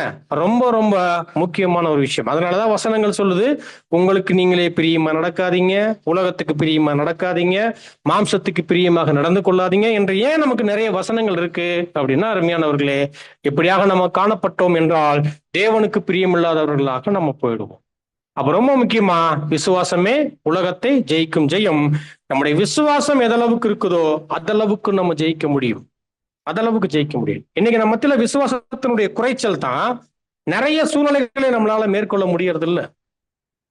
நிறைய அனுபவங்களை நம்ம ஈஸியா கடந்து வந்துடலாம், ஆனா கடப்பதற்கான விசுவாசம் இருக்கிறது இல்லை, நம்பிக்கை இருக்கிறது இல்லை. உலகத்தின் மீதோ அல்லது நமக்கு இருக்கக்கூடிய சூழ்நிலைகள், குடும்ப சூழ்நிலைகள் மீதோ அல்லது ஏதேதோ நிறைய விஷயங்கள் இருக்கு இல்லைங்களா, அதையெல்லாம் ஏன் நம்மளால மேற்கொள்ள முடிகிறது இல்லை அப்படின்னா நமக்கு விசுவாசம் இல்லை. அதுதான் விஷயம். ஆகவே விசுவாசத்தை பொறுத்து தான் நமக்கான வெற்றி என்பதை கூட நம்ம பார்க்கிறோம். பாருங்க, பரலோக பிதா என் குறைகளுக்கு பரிகாரம் செய்திருக்கிறார், அது எனக்கு தேவை என்பதை அவர் அறிந்திருக்கிறார் என்று நம்பினால் அந்த விசுவாசமே வெற்றியை அளிக்கும்.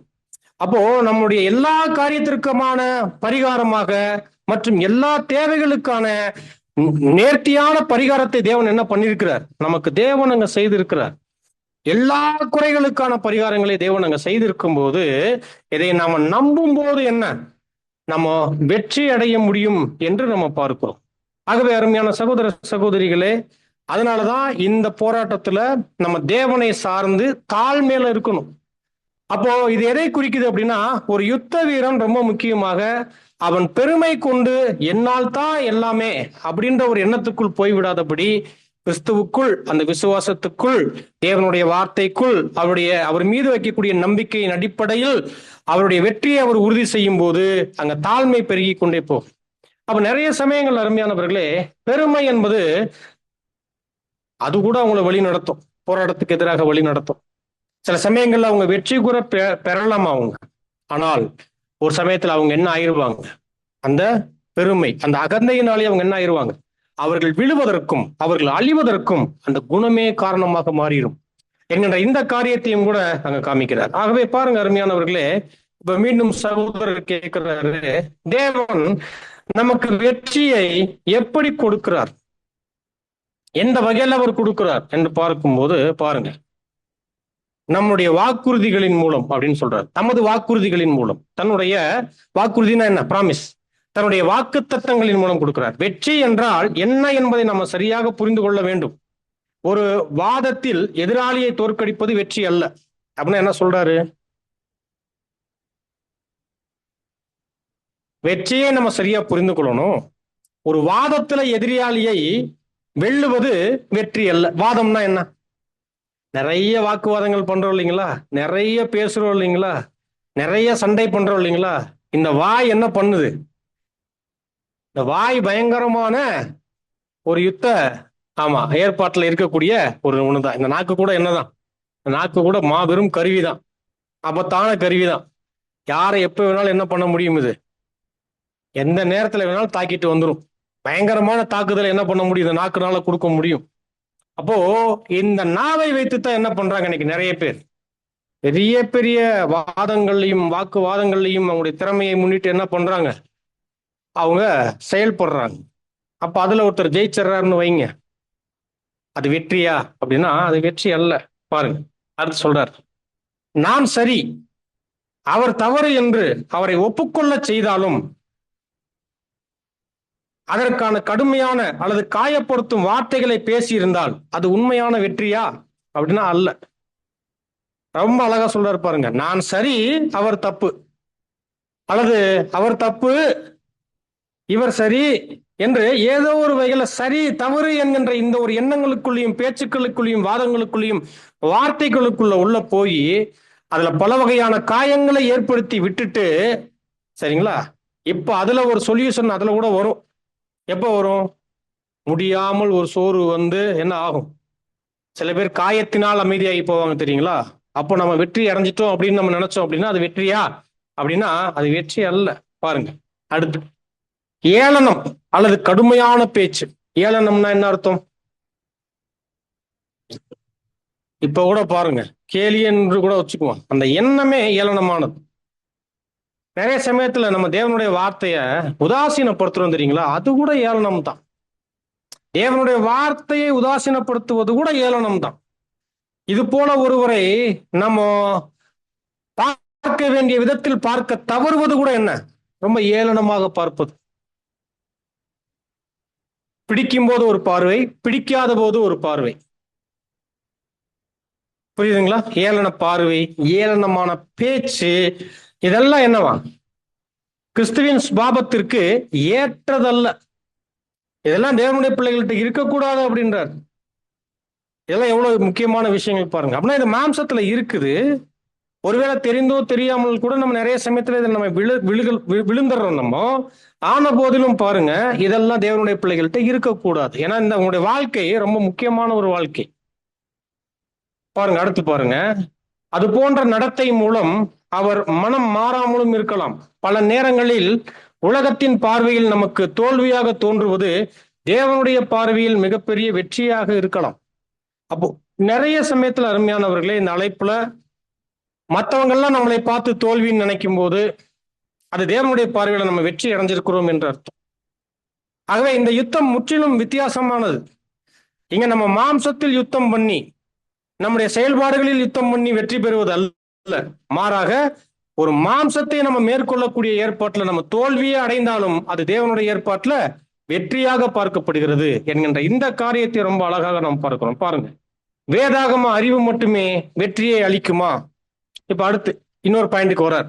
இன்னைக்கு நிறைய பேர் பைபிள் அறிவு பயங்கரமா இருக்கு என்று அவங்க சொல்லிக்குவாங்க. இன்னும் சில பேர் என்ன பண்ணுவாங்கன்னா, இவர்கிட்ட தான் வேத அறிவு இருக்கு, இவர் தான் பயங்கரமான வேதத்துக்கே சொந்தக்காரர், இவர் வாயை திறந்தா சத்தியத்தை என்ன பண்ணிடுவார், அள்ளி கொட்டிடுவார்னு சொல்லி சில பேருக்கு என்ன பண்ணுவாங்கன்னா சர்டிபிகேட்டே கொடுத்து வச்சிருப்பாங்க. இருக்கா இல்லையா? இருக்கா இல்லைங்களா? சில பேர் அந்த எண்ணங்களுக்குள்ளே இருக்கிறாங்க. இப்ப பிரசன்ட்ல நம்ம மத்தியில இருக்கிறாங்க. நம்ம மத்தியிலேயே இருந்துட்டு ஒரு சில சகோதரர்கள் சொல்றாங்க, எனக்கு மட்டும்தான் சத்தியம் தெரியும் என்று சொல்லக்கூடியவங்க இருக்கிறாங்க. மற்ற யாருமே சத்தியத்துல இல்லை என்று சொல்லக்கூடியவங்க இருக்கிறாங்க. இதெல்லாம் ரொம்ப ஆச்சரியம். இல்லைன்னு நினைச்சிடாதீங்க, இருக்கிறாங்க. எல்லாரும் அல்ல, ஒரு சிலர் அப்படி இருக்கிறாங்க. இது எச்சரிப்புக்காக நம்ம சொல்ல வர்றோம். ஒரு சபையின் மீது நம்மளுடைய ஊழியங்கள் கூட ரொம்ப முக்கியம். அப்படிப்பட்ட தெய்வீக பாதுகாப்பில் நம்மையும் சபையும் பாதுகாத்துக் கொள்ள வேண்டும் என்றால் இப்படிப்பட்ட நபர்களுக்கு மத்தியில நம்ம கவனத்தோடு இருப்பது கூட என்ன ரொம்ப முக்கியம். அப்போ சத்திய அறிவு இருக்கு, நல்லது. ஆனால் அருமையானவர்களே, நான் மட்டும்தான் இந்த அறிவுல இருக்கிறேன் என்று போகும்போது நிறைய வீழ்ச்சிகள் அங்க வரும், நிறைய வீழ்ச்சிகள் வரும். அப்போ பாருங்க, வேதாகம அறிவு நிச்சயமா தேவனுடைய பிள்ளைகளுக்கு இருக்கணும்.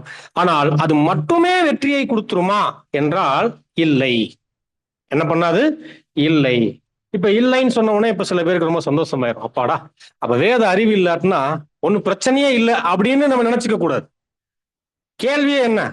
வேத அறிவு மட்டும் இருந்தால் வெற்றியா அப்படின்னு தான் கேள்வி கேட்கிறார். அப்படின்னா என்ன? வேத அறிவு தேவை இல்லை என்பது கேள்வி அல்ல. அப்படின்னா என்ன காண்பிக்கப்படுதுன்னா, உண்மையான தேவனுடைய பிள்ளைகளுக்கு வேதத்தினுடைய அறிவு ரொம்ப முக்கியம், ரொம்ப முக்கியம். ஆனா அது மட்டுமே போதும் என்று காணப்படுவது மிகப்பெரிய அளவுல தவறு. இன்னைக்கு சில பேர் தேவனுடைய வார்த்தைய புல்பீட்ல வந்து நின்னுட்டா பயங்கரமா பேசக்கூடிய திறமைகளும் தாளந்துகளும் உடையவங்க இருக்கிறாங்க. அதை பார்த்து வெற்றி என்கின்ற எண்ணத்துல அவங்களும் இருப்பாங்க. மற்றவங்களும் கூட அங்க போவதற்கு வாய்ப்புகள் அங்க இருக்கு. ஆனால் பாருங்க அருமையானவர்களே, நாம் வெற்றி பெற்றாலும் இல்லாவிட்டாலும் அறிந்திருக்கக்கூடிய அளவிற்கு வேதாகமத்தை அறிந்திருக்காமல் இருக்கலாம். அப்படின்னா நமக்கு மத்தியிலேயே வேற்றுமைகள் இருக்கு. வேதத்தை அறிந்து கொள்ளக்கூடிய ஏற்பாட்டுல ஒருவர் சிறப்பாக அறிந்திருப்பார், சில பேர் அவங்களுக்கு தெரிந்த அளவுக்கு அறிந்திருப்பாங்க. அவங்களுடைய அறிவுக்கு தக்க அறிவுல சில பேர் என்ன பண்ணுவாங்க, ஆனா அந்தந்த அளவுக்கு தகுந்த அறிவை என்ன பண்ணிருப்பாங்க, பெற்றிருப்பாங்க, அவங்க அறிந்திருப்பாங்க. பாருங்க, ஊழியத்திற்கு செல்லும் வாய்ப்பு இருக்கும்போது அதை விட்டு விட்டு படிப்பதற்காக நேரத்தை செலவிட வேண்டுமா அப்படின்னா படிக்கணும். ஆனால் நிறைய பேர் என்ன பண்ணுவாங்கன்னா, எனக்கு இந்த அறிவு தான் வேணும் என்று அவங்க எந்த ஊழியத்தையுமே செய்ய மாட்டாங்க. என்ன பண்ண மாட்டாங்க? எந்த ஊழியம், எந்த வேலை, எதையுமே செய்யாமல் அவங்க வெறுமனே உட்கார்ந்து நான் படிச்சுக்கிட்டே இருப்பேன், நான் தெரிஞ்சுக்கிட்டே இருப்பேன், எனக்கு இதுதான் முக்கியம்னு சில பேர் என்ன பண்ணுவாங்கன்னா அவங்க இப்படியே இருப்பாங்க. நான் இதுக்குத்தான் நேரத்தை நான் செலவு பண்ணுவேன், மற்றதுக்கெல்லாம் செலவு பண்ண மாட்டேன் அப்படின்னு சொல்லும்போது பாருங்க, இது மட்டும் இல்லாமல் இன்னும் சில விஷயங்கள் வைக்கிறார். படிப்பதற்கு எப்போதும் நேரம் கிடைக்கும்.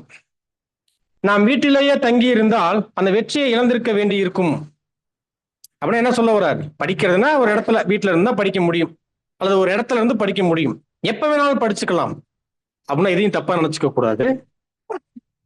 இன்னும் நிறைய காலம் இருக்கு, அப்புறமா படிச்சுக்கலாம்னு அர்த்தம் இல்லை. டெய்லி படிக்கக்கூடியவருக்கு மத்தியில ஒரு ஊழியம் வருது, அல்லது ஒரு சகோதரனை சந்திக்கக்கூடிய ஒரு வாய்ப்பு வருது, ஒரு விசேஷித்த பணிகள் செய்வதற்கான ஏற்பாடுகள் தேவன் தரும்போது அப்போ என்ன பண்ணணும்? அதையும் செய்யணும். அதற்கப்புறம் என்ன பண்ணணும்? படிக்கக்கூடிய வேலைகளையும் நம்ம செய்யணும். இதுதான் விஷயம். அது இல்ல, நான் ஸ்டடி பண்ணிக்கிட்டு இருக்கேன், என்னை என்ன பண்ணக்கூடாது, டிஸ்டர்ப் பண்ணக்கூடாது, என்னை கூப்பிடக்கூடாது, நான் வரமாட்டேன், நான் செய்ய மாட்டேன் அப்படின்னா நம்ம வாழ்க்கையில என்ன பெற முடியாது? வெற்றி பெற முடியாது. இந்த அழைப்புல நம்ம வெற்றி பெற முடியாது. ஒரு வேளை தொடர்ந்து நான் படிச்சுக்கிட்டே இருக்கேன்னு மற்ற ஊழியங்களை செய்யவே மாட்டாங்க. இன்னும் ஒருத்தர் சொல்லும் போது என்ன சொல்றாருன்னா, எனக்கு அவர் ரொம்ப டெக்னிக்கலா அவர் என்ன சொல்றாருன்னா, எனக்கு பேசக்கூடிய திறமை மட்டும்தான் எனக்கு இருக்கு, மற்ற எதுவுமே எனக்கு என்னன்னா எனக்கு செய்ய தெரியாது அப்படின்னு அவரு சொல்லும் போது நம்ம எப்படி எடுப்பது? சொல்றாரு ஒருத்தர். அப்படி சொன்னா நம்ம எப்படி பார்ப்பது? என்னால பேச மட்டும்தான் முடியும், மற்ற வேலைகளை என்னால செய்ய முடியாது. ஏன்னு கேட்டா இப்படி கூட சொல்லுவார், எனக்கு தெரியாது, ஆனா அவர் உலகத்துல வேலை செய்யறாரு, குடும்பத்தை நடத்துறாரு, பிள்ளைகளை வளர்க்கிறாரு, ஒருவேளை சகோதர சகோதரர் சண்டை போட சொன்னா நல்லா போடுவாரு, எல்லாம் பண்ணுவாரு. ஆனா ஒரு ஊழியம்னு சொன்னா எனக்கு தெரியாது அப்படின்னு இப்படி சொல்லுவாருன்னு வைங்க, நம்ம எப்படி எடுக்க முடியும்? அப்போ அருமையான சகோதர சகோதரிகளே, இங்க ரொம்ப முக்கியமா நாம் கவனிக்கும் போது பாருங்க, வேதத்தினுடைய அறிவும் முக்கியம், ஊழியமும் ரொம்ப முக்கியம். ரொம்ப ரொம்ப முக்கியமான விஷயம். ரெண்டையுமே என்ன பண்ணணும்? நம்ம சரியாக நம்ம செய்யணும். நான் ஊழியம் செய்ய மாட்டேன், ஒருவேளை ஊழியம் செய்வதாக இருந்தால் நான் வார்த்தை, இந்த வாயில மட்டும் ஊழியம் செய்வேன் அப்படின்னு என்ன பண்ணக்கூடாது அருமையானவர்களே, இருக்கக்கூடாது. சில சமயத்துல சகோதர சகோதரி ஒரு சகோதரிக்கு ஒரு சகோதரனுக்கு ஒரு சகோதரிக்கு உதவி செய்வதற்கு போய் கொடுத்துருங்கன்னா நான் செய்ய மாட்டேன் அப்படின்டுவாங்க. அப்படி எல்லாம் இருக்கிறாங்க. முதல்ல இந்த ஒரு பொருளை போய் நீங்க கொடுத்துட்றீங்களா, முதல்ல இது என்னோட வேலை இல்லை அப்படின்றவங்க எல்லாம் இருக்கிறாங்க. முதல்ல இதை போய் சபைக்கு போய் இந்த பொருளை கொடுத்துட்றீங்களா, என்னால தூக்க முடியாது. அப்போ இதெல்லாம் எதுக்கு சொல்ல வரோம்னா இப்படியெல்லாம் கூட இருக்கிறாங்க. அப்படின்னா அவங்க சிந்தை முழுவதும் என்னன்னா, தேவனுடைய வார்த்தையை பேசக்கூடியவர்கள் கடைநிலை ஊழியர்கள். பிரதானமான முக்கியமான ஊழியங்கள் என்ன நிறைய இருக்கு என்று நம்ம தேவன் கற்றுக் கொடுக்கும் போது, இந்த கடைநிலை ஊழியத்தை அவங்க சிந்தனைகளை என்ன பண்ணிடுறாங்கன்னா ரொம்ப பெரிதாக எடுத்துக்கொண்டு, கனமாக எடுத்துக்கொண்டு, தங்களை உயர்வாக இவர்களும் எண்ணிக்கொண்டு, பிறருக்கு மத்தியிலும் அவர்களை உயர்வாகவே காமிச்சுக்க ஆரம்பிச்சிடுறாங்க. நாங்க இப்படித்தான் அப்படின்னு காமிக்க ஆரம்பிச்சிடுறாங்க. அருமையானவர்களே, இந்த விஷயம் என்ன, எப்போதும் தேவனுக்கு பிடிப்பது இல்லை, கர்த்தருக்கும் பிடிப்பது இல்லை. கர்த்தர் சொல்றாரு, ஒருவன் உங்களில் முதன்மையாக இருக்க விரும்பினால் அனைவருக்கும் என்னவா, அனைவருக்கும் ஊழியக்காரனாக இருக்க கடவுள். ஆண்டவரும் குருவும் போதகுருமாகிய நானே உங்களுடைய கால்களை கழுவினது உண்டானால் என்று சொல்லும் போது அத்தனை வகையான ஊழியங்களையும் ஏறெடுத்தவர் தான் கர்த்தர் இயேசு. தேவனுடைய வார்த்தைக்கான ஊழியராக மட்டும் இல்ல, தேவன் அவருக்கு முன்பாக வைத்திட்ட அத்தனை வகையான சின்ன ஊழியமா, கனம் குறைந்த வேலையா, எதுவாக இருந்தாலும் செய்யக்கூடிய நிலையில் தான் நம்முடைய ஆண்டவர் காணப்பட்டார். அப்ப அவருடைய அங்கத்துவத்தில், அவருடைய சரீரத்தில் அங்கமாக ஆக வேண்டும் என்றால் இந்த ஆவி, இந்த மனநிலைமை என்ன ஆகணும், சிறந்து காணப்படும். என்னைக்கு ஒருத்தர் ஒரு டம்ளர் எடுத்து இப்படி வைக்க மாட்டார், ஆனா அவருக்கு ஒருத்தர் டம்ளர் எடுத்து கொடுக்கணும்னு அவர் நினைப்பார். அப்படின்னா இது எப்படி இருக்கும்? அப்படிப்பட்டவர்கள் நல்ல போர் வீரர்களும் அல்ல. அப்படிப்பட்டவர்கள் எவ்வளவு திறமையாக அறிவை வெளிப்படுத்தினாலும் தேவனுடைய அங்கீகரிப்பை பெற்றுக் கொள்வதும் இல்லை. இவர்கள் வெற்றியை அடைவதும் அல்ல என்கின்ற இந்த காரியத்தை அருமையானவர்களே நம்ம பார்க்கிறோம். ஆகவே ஊழியம் ரொம்ப முக்கியம். ஊழியம் என்றால் தேவன் நமக்கு தரக்கூடிய வாய்ப்புகள், சகோதர சகோதரிகளாகிய நமக்கு தரக்கூடிய சின்ன சின்ன வாய்ப்புகள் கூட என்ன பண்ணிடணும், அவைகளை நாம செய்யக்கூடியவர்களாக இருக்கணும். அவைகளை மறுப்பதோ, அவைகளை விடுவதோ, அல்லது ஏதேதோ காரணங்களை சொல்லி நம்ம தவிர்ப்பதோ தேவனுடைய பார்வையில என்ன ஆகாதது. ஆமா, அது தோல்வியில தான் முடியும். தேவனுடைய பார்வையில வெற்றி அடையணும் அப்படின்னா என்ன பண்ணணும், எதையும் யோசிக்காமல் நமக்கு முன்பாக இருக்கக்கூடிய விஷயங்களை, எந்த காரண காரியங்களையும் நம்ம பேசாமல் ஊழியங்களை நம்ம செய்யக்கூடியவர்களாக அங்க இருக்கணும். பாருங்க, வெற்றி என்பது எல்லா சூழ்நிலைகளிலும் கர்த்தருடைய சித்தத்திற்கே முதலிடம் கொடுப்பதை குறிக்கிறது. என்னவா வெற்றினா என்ன? கர்த்தருடைய சித்தத்துக்கே எப்போதும் முதலிடம் கொடுப்பதை அது குறிக்குது. தேவனுடைய சித்தம், இதுதான் விஷயம். அவருடைய சித்தத்தை முதன்மைப்படுத்திட்டோம்னா, அதை செஞ்சிட்டோம் அப்படின்னா அதுதான் வெற்றி. இதை தவிர வேற வெற்றியே இல்லை. ஏதேதோ பெரிய காரியங்களை செய்கிறோம், ஆனால் அது தேவ சித்தமே இல்லைன்னு வைங்க, எப்படி வெற்றியாகும்? ஆனால் தேவ சித்தத்தை தான் நம்ம செஞ்சிருக்கிறோம் அப்படின்னா அது என்ன, அது வெற்றி, அது வெற்றி. அதனாலதான் அருமையானவர்களே, தேவ சித்தத்தை நம்ம செய்யக்கூடியவங்களாக இருக்கணும். அப்படின்னா அதை அறிந்து நம்ம செய்யக்கூடியவர்களாக அங்க இருக்கணும். பாருங்க, அதனுடைய விளைவு என்பது இரண்டாம் நிலை விஷயம். தேவனுடைய சித்தம் செய்யும் போது அதனுடைய விளைவு அது இரண்டாவது விஷயம். ஆனால் அதை செஞ்சிட்டாலே என்ன, அதை செஞ்சிட்டாலே வெற்றி என்கின்ற இந்த காரியத்தை அருமையானவர்களே நாம் பார்க்கக்கூடியவர்களாக அங்க இருக்கிறோம். பாருங்க, அடுத்து, எதிரியான சாத்தான் மிகவும் புத்திசாலியும் தந்திரமானவனும் ஆவான். முக்கியமான போராட்டத்தில் இருந்து நம்மை திசை திருப்பி முக்கியமில்லாத காரியங்களில் நம்மை ஈடுபடுத்த முயல்கிறான். என்னவா, ரொம்ப தந்திரசாலி அவன். முக்கியமான விஷயத்திலிருந்து நம்மளை திசை திருப்பிடுவான், தேவையில்லாதவைகள்ல நம்மளை ஈடுபட வச்சிருவான், செயல்பட வச்சிருவான். இதுதான் சாத்தானுடைய காரியங்கள், அவன் திசை திருப்புவது. ஆகவே பாருங்க, அதற்கான முயற்சிகளை செய்கிறான். பாருங்க என்னன்னா, அதுக்கு ரொம்ப அழகா சொல்லும் போது பாருங்க, ஒருத்தர் சொல்றாரு இல்லைங்களா, நான் தசம பாகம் இதெல்லாம் நான் கொடுத்துருக்கிறேன் போய் தேவன்கிட்ட போய் சொல்றாரு இல்லையா, அந்த காரியத்தை முன் வைக்கிறார். அப்போ நம் தேவனுக்கு எவ்வளவு கொடுத்தாலும், தசம பாகம் கொடுத்தாலும், நியாயப்பிரமாணத்தின் முக்கியமான காரியங்களை அவர்கள் புறக்கணித்தார்கள். அப்போ யூதர்கள் என்ன பண்ணாங்கன்னா, நிறைய தேவனுக்கு செய்யணும் செஞ்சாங்க, ஆனா முக்கியமான நியாயப்பிரமாணத்தின் அம்சங்களை தங்களுடைய வாழ்க்கையில என்ன பண்ணிட்டாங்க, புறக்கணிச்சாங்க அப்படின்னு பார்க்கிறோம். பாருங்க, கர்த்தர் நம்மை பின்பற்றுகிறவர்களிடம் இருந்து என்ன எதிர்பார்க்கிறார் என்பதற்கான அடிப்படை உண்மைகளையே அவர்கள் அறிந்திருக்கவில்லை.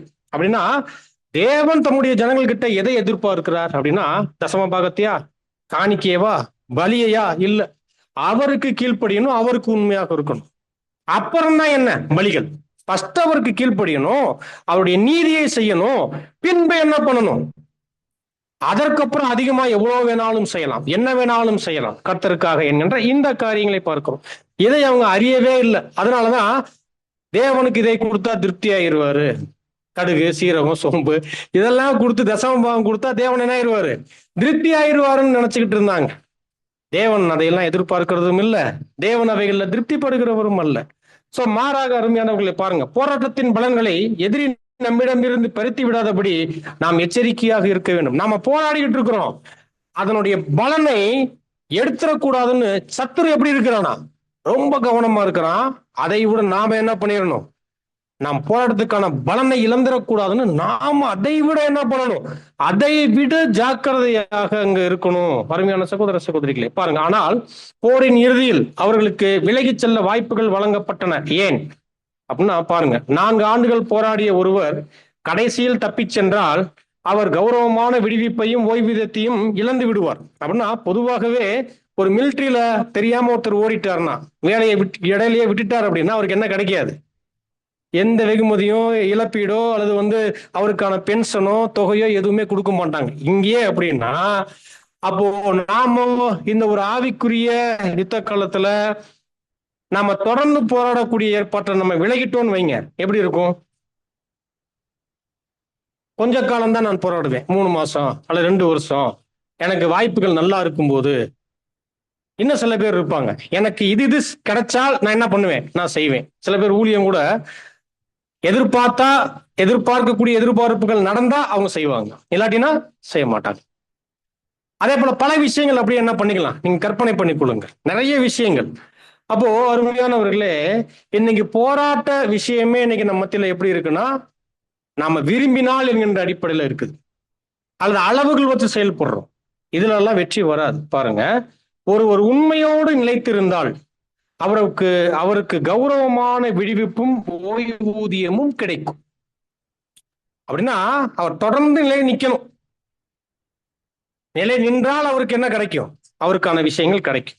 பாருங்க, இதற்கான ஆவிக்குரிய ஒப்புமை என்னவென்றால், ஆரம்பத்தில் கர்த்தர் நம்மை சுற்றி பாதுகாப்பு வேலியை அமைக்கிறார். அவர் நமது சுய விருப்பத்தில் தலையிடுவதில்லை, ஆனால் ஆவிக்குரிய குழந்தைகளுக்கு விசேஷமான பாதுகாப்பை அளிக்கிறார். என்ன பண்றாரா? நம்முடைய சுயாதீனத்துல தேவன் தலையிடுறது இல்ல, நம்மளை தேவன் பாதுகாக்கிறாரு. ஆன போதிலும் பாருங்க, ஆவிக்குரிய குழந்தைகளுக்கு விசேஷமான பாதுகாப்பையும் கொடுக்கிறாரு. காலப்போக்கில் அந்த பாதுகாப்பு தடைகளை அவர் நீக்கி நாம் விலகி செல்லக்கூடிய வாய்ப்பை அனுமதிக்கிறார். அப்படின்னா தேவன் ஒரு காலங்கள்ல என்ன பண்றாருன்னா, அவரே கொடுத்த அந்த பாதுகாப்பை எடுக்கிறார். எதுக்கு எடுக்கிறார் அப்படின்னா, இப்ப இவங்க நம்ம கிட்ட நிலைச்சு நிக்கிறாங்களா அல்லது விலகி போறாங்களா என்று. புரியுதுங்களா? அப்படின்னா அந்த அனுபவங்கள் எப்படி இருக்கும் பாருங்க. அப்போ இந்த மாதிரியான விஷயங்கள் வரும்போது நாம் அவருக்குள் நிக்கிறோமா அல்லது நீங்கி செல்லுகிறோமா, விலகி செல்லுகிறோமா, அந்த வாய்ப்பையும் அவர் கொடுப்பாராம். அப்படின்னா அனுமதிச்சிருவாரா? கொடுக்கறது இல்ல, அனுமதிச்சிடுறாரு அவர். ஆமா, முதலையே சொன்னபடிதான் இன்னைக்கு அநேகர் அற்பமான காரியங்களுக்காக தெய்வீக ஏற்பாடை விட்டு விலகி போயிடுறாங்க என்பதை பார்க்கும். முன்னொரு காலங்கள்ல நம்ம மத்தியில இருந்தவங்க இப்ப பாருங்க இருக்கிறாங்களா? ஏன் இருக்கிறது இல்ல? கூட்டு பேசி பார்த்தா என்ன சொல்லுவாங்க? என்ன சொல்லுவாங்க அவங்க கிட்ட? எனக்கு எல்லாம் தெரியும்னுவாங்க, நான் எல்லாம் முடிச்சுட்டேன்னுவாங்க. அப்புறம் என்ன சொல்லுவாங்க? எனக்கு இது தேவைன்னுவாங்க, எனக்கு இது வேணும்னுவாங்க. இப்படி நிறைய விஷயங்கள் என்ன பண்றாங்கன்னா, அவங்களுடைய காரியத்தை முன்வைக்கிறாங்க. ஆனா உண்மையிலேயே அருமையானவர்களே, அவங்களுக்கான வாய்ப்பு தேவன் அந்த பாதுகாப்பை எடுத்துட்டு இப்ப ஒரு சூழ்நிலையை அனுமதிக்கும் போது அவங்க நிக்கிறாங்களான்னா என்ன ஆயிடுறாங்க? விலகி ஓடிடுறாங்க. எத்தனை பேர் தெரியுங்களா தலைப்புல? ஒரு காலத்துல இருந்தவங்க இன்னைக்கு நிறைய பேர் இல்ல, உலகத்துக்குள்ளேயோ ஏதோ காரியங்களுக்குள்ளேயோ அங்க போயிடுறாங்க என்பதை பார்க்கிறோம் நாம். பாருங்க, ஆனால் அவ்வாறு விலகி சென்றால் அனைத்தையும் இழந்து விட நேரிடும். என்னவா? அவ்வாறு விலகி சென்றால் அனைத்தையும் இழந்து விட நேரிடும். பாருங்க, ஒவ்வொரு போர் வீரனும் கற்றுக்கொள்ள வேண்டிய 2 முக்கியமான பாடங்கள் உள்ளன. 1, இலக்கை அடைவது. என்னவா? 1, இலக்கை அடைவது. 2வது, அடைந்த நிலையை தக்க வைத்துக் கொள்ளும். இதுதான் ஒரு உண்மையுள்ள கிறிஸ்தவ போர் வீரனுக்கான விஷயங்கள். 2 காரியம் தான். 1, இலக்க அடையணும், அதுவரை என்ன பண்ணணும்? ஓடணும், யுத்தம் பண்ணணும். அடைஞ்சிட்டோம், இப்ப என்ன பண்ணணும்? கொள்ளணும். 2 விஷயம்தான். அதற்கப்புறம் என்ன? நித்திய ஜீவனை பற்றி கொள்ள முடியும். அதனாலதான் கர்த்தர் சொல்றாரு, முடிவு பரியந்தம் உண்மையா இருங்க. என்னவா? முடிவு பரியந்தம் அப்படின்னா இது எப்ப சொல்றாரு? முடிவு பரியந்தம்னா அதனுடைய அர்த்தம் என்ன? ஆரம்பிச்சிட்டீங்க, முடிகிற வரை உண்மையா இருங்கன்னு சொல்றாரு. அப்பப்ப இல்ல, இந்த அழைப்பினுடைய அர்ப்பணிப்பில் துவங்கி அதை நிறைவேற்றி முடிக்கும் வரை என்ன பண்ணிருங்க? உண்மையா இருந்துருங்க அப்படின்றார். இதுதான் நமக்கு முன்பாக வைக்கக்கூடிய காரியம். சோ இந்த பாடம் கூட எப்படியாக சகோதரர் முடிக்கிறாரு. ஆகவே நமக்கு முன்பாக வைக்கக்கூடிய ரெண்டே விஷயங்கள் தான். ஒண்ணு இலக்கை அடைவது, இன்னொன்று இலக்கை அடைந்ததற்கு அப்புறம் அதை பற்றி கொள்வோம். இப்ப நாம இலக்கை அடைவதற்காக தான் ஓடிட்டு இருக்கிறோம். அந்த ஓடுற ஓட்டத்துல ரசல் அவர்கள் வால்யூம்ல எழுதும் போது என்ன சொல்றார், அல்லது நீங்க இலக்கை நோக்கி தொடர்தல் புஸ்தகத்தை படிச்சு பாத்தீங்கன்னா தெரியும், நிறைய சகோதரர்கள் அந்த 3ஆம் கட்ட நிலையிலேயே நின்றுறாங்க. 4ஆம் கட்ட நிலையை அடைந்து முடிப்பதுதான் இலக்கை அடைவது. ஆனா நிறைய பேர் அந்த 3லயே என்ன ஆயிடுறாங்க? சகோதர அன்பு பாக்குறோம் இல்லைங்களா? அந்த சகோதர அன்புன்ற நிலைக்குள்ள வரும்போது இங்கேயே ஸ்டாப் ஆயிட்டு இந்த 3ஆம் நிலையிலேயே என்ன ஆக ஆரம்பிச்சிடுறாங்க. ஆமா, அவங்களுடைய நிலையில அப்படியே நின்றுறாங்க. அவங்க தொடர்ந்து ஓடுறது இல்லை. அந்த 4 குவார்டர் மார்க், அந்த 4வது கால அளவினுடைய நிலையும் நம்ம ஓடி முடித்தால் இலக்கை அடைகிறோம். இலக்கு எதை குறிக்கும்? கிறிஸ்துவனுடைய சாயல். அதாவது கர்த்தர் சொன்னார் இல்லையா, உங்கள் பிதா பூர்ண சர்க்குணராய் இருக்கிறது போல நீங்களும் பூர்ண சர்க்குணராய் இருங்கள். அப்படின்னா தேவனுடைய திவ்ய குணலட்சணம், மகிமையின் குணலட்சணம், அதைத்தான் சொல்லிட்டு இருக்கிறார். அதைதான் அப்போஸ்தலர்களும் இலக்கு என்று பேசியிருக்கிறாங்க. அப்ப இந்த இலக்கை அடைந்து அதற்கப்புறம் அதை தக்க வைத்துக் கொண்டால் என்ன பண்றோம்? ஆமா, நாம நித்திய ஜீவனை பற்றி கொள்ள முடியும். மகிமையின் ஜீவனை தேவன் நமக்கு தரக்கூடியவராக அங்க இருப்பார். ஆகவே முடிவு வரை உண்மை உள்ளவனாக இரு. யாருக்கு? யாருக்கு? இந்த வசனத்தின் அடிப்படையில மீண்டும் வாட்சி முடிங்க 4ஆம் வசனத்தை. நீயும் இயேசு கிறிஸ்துவுக்கு நல்ல போர் சேவகனாய் தீங்கு அனுபவி. பாத்தீங்களா? நீயும் கிறிஸ்து இயேசுவுக்கு நல்ல போர் சேவகனாய் தீங்கு அனுபவி. சோ இதுதான் வசனம். தேவன் இப்படியாக நாம் அனைவரும் உண்மையுள்ளவர்களாக ஓடி முடிப்பதற்கு கிருபையும் இரக்கமும் செய்வாராக. ஆமென்.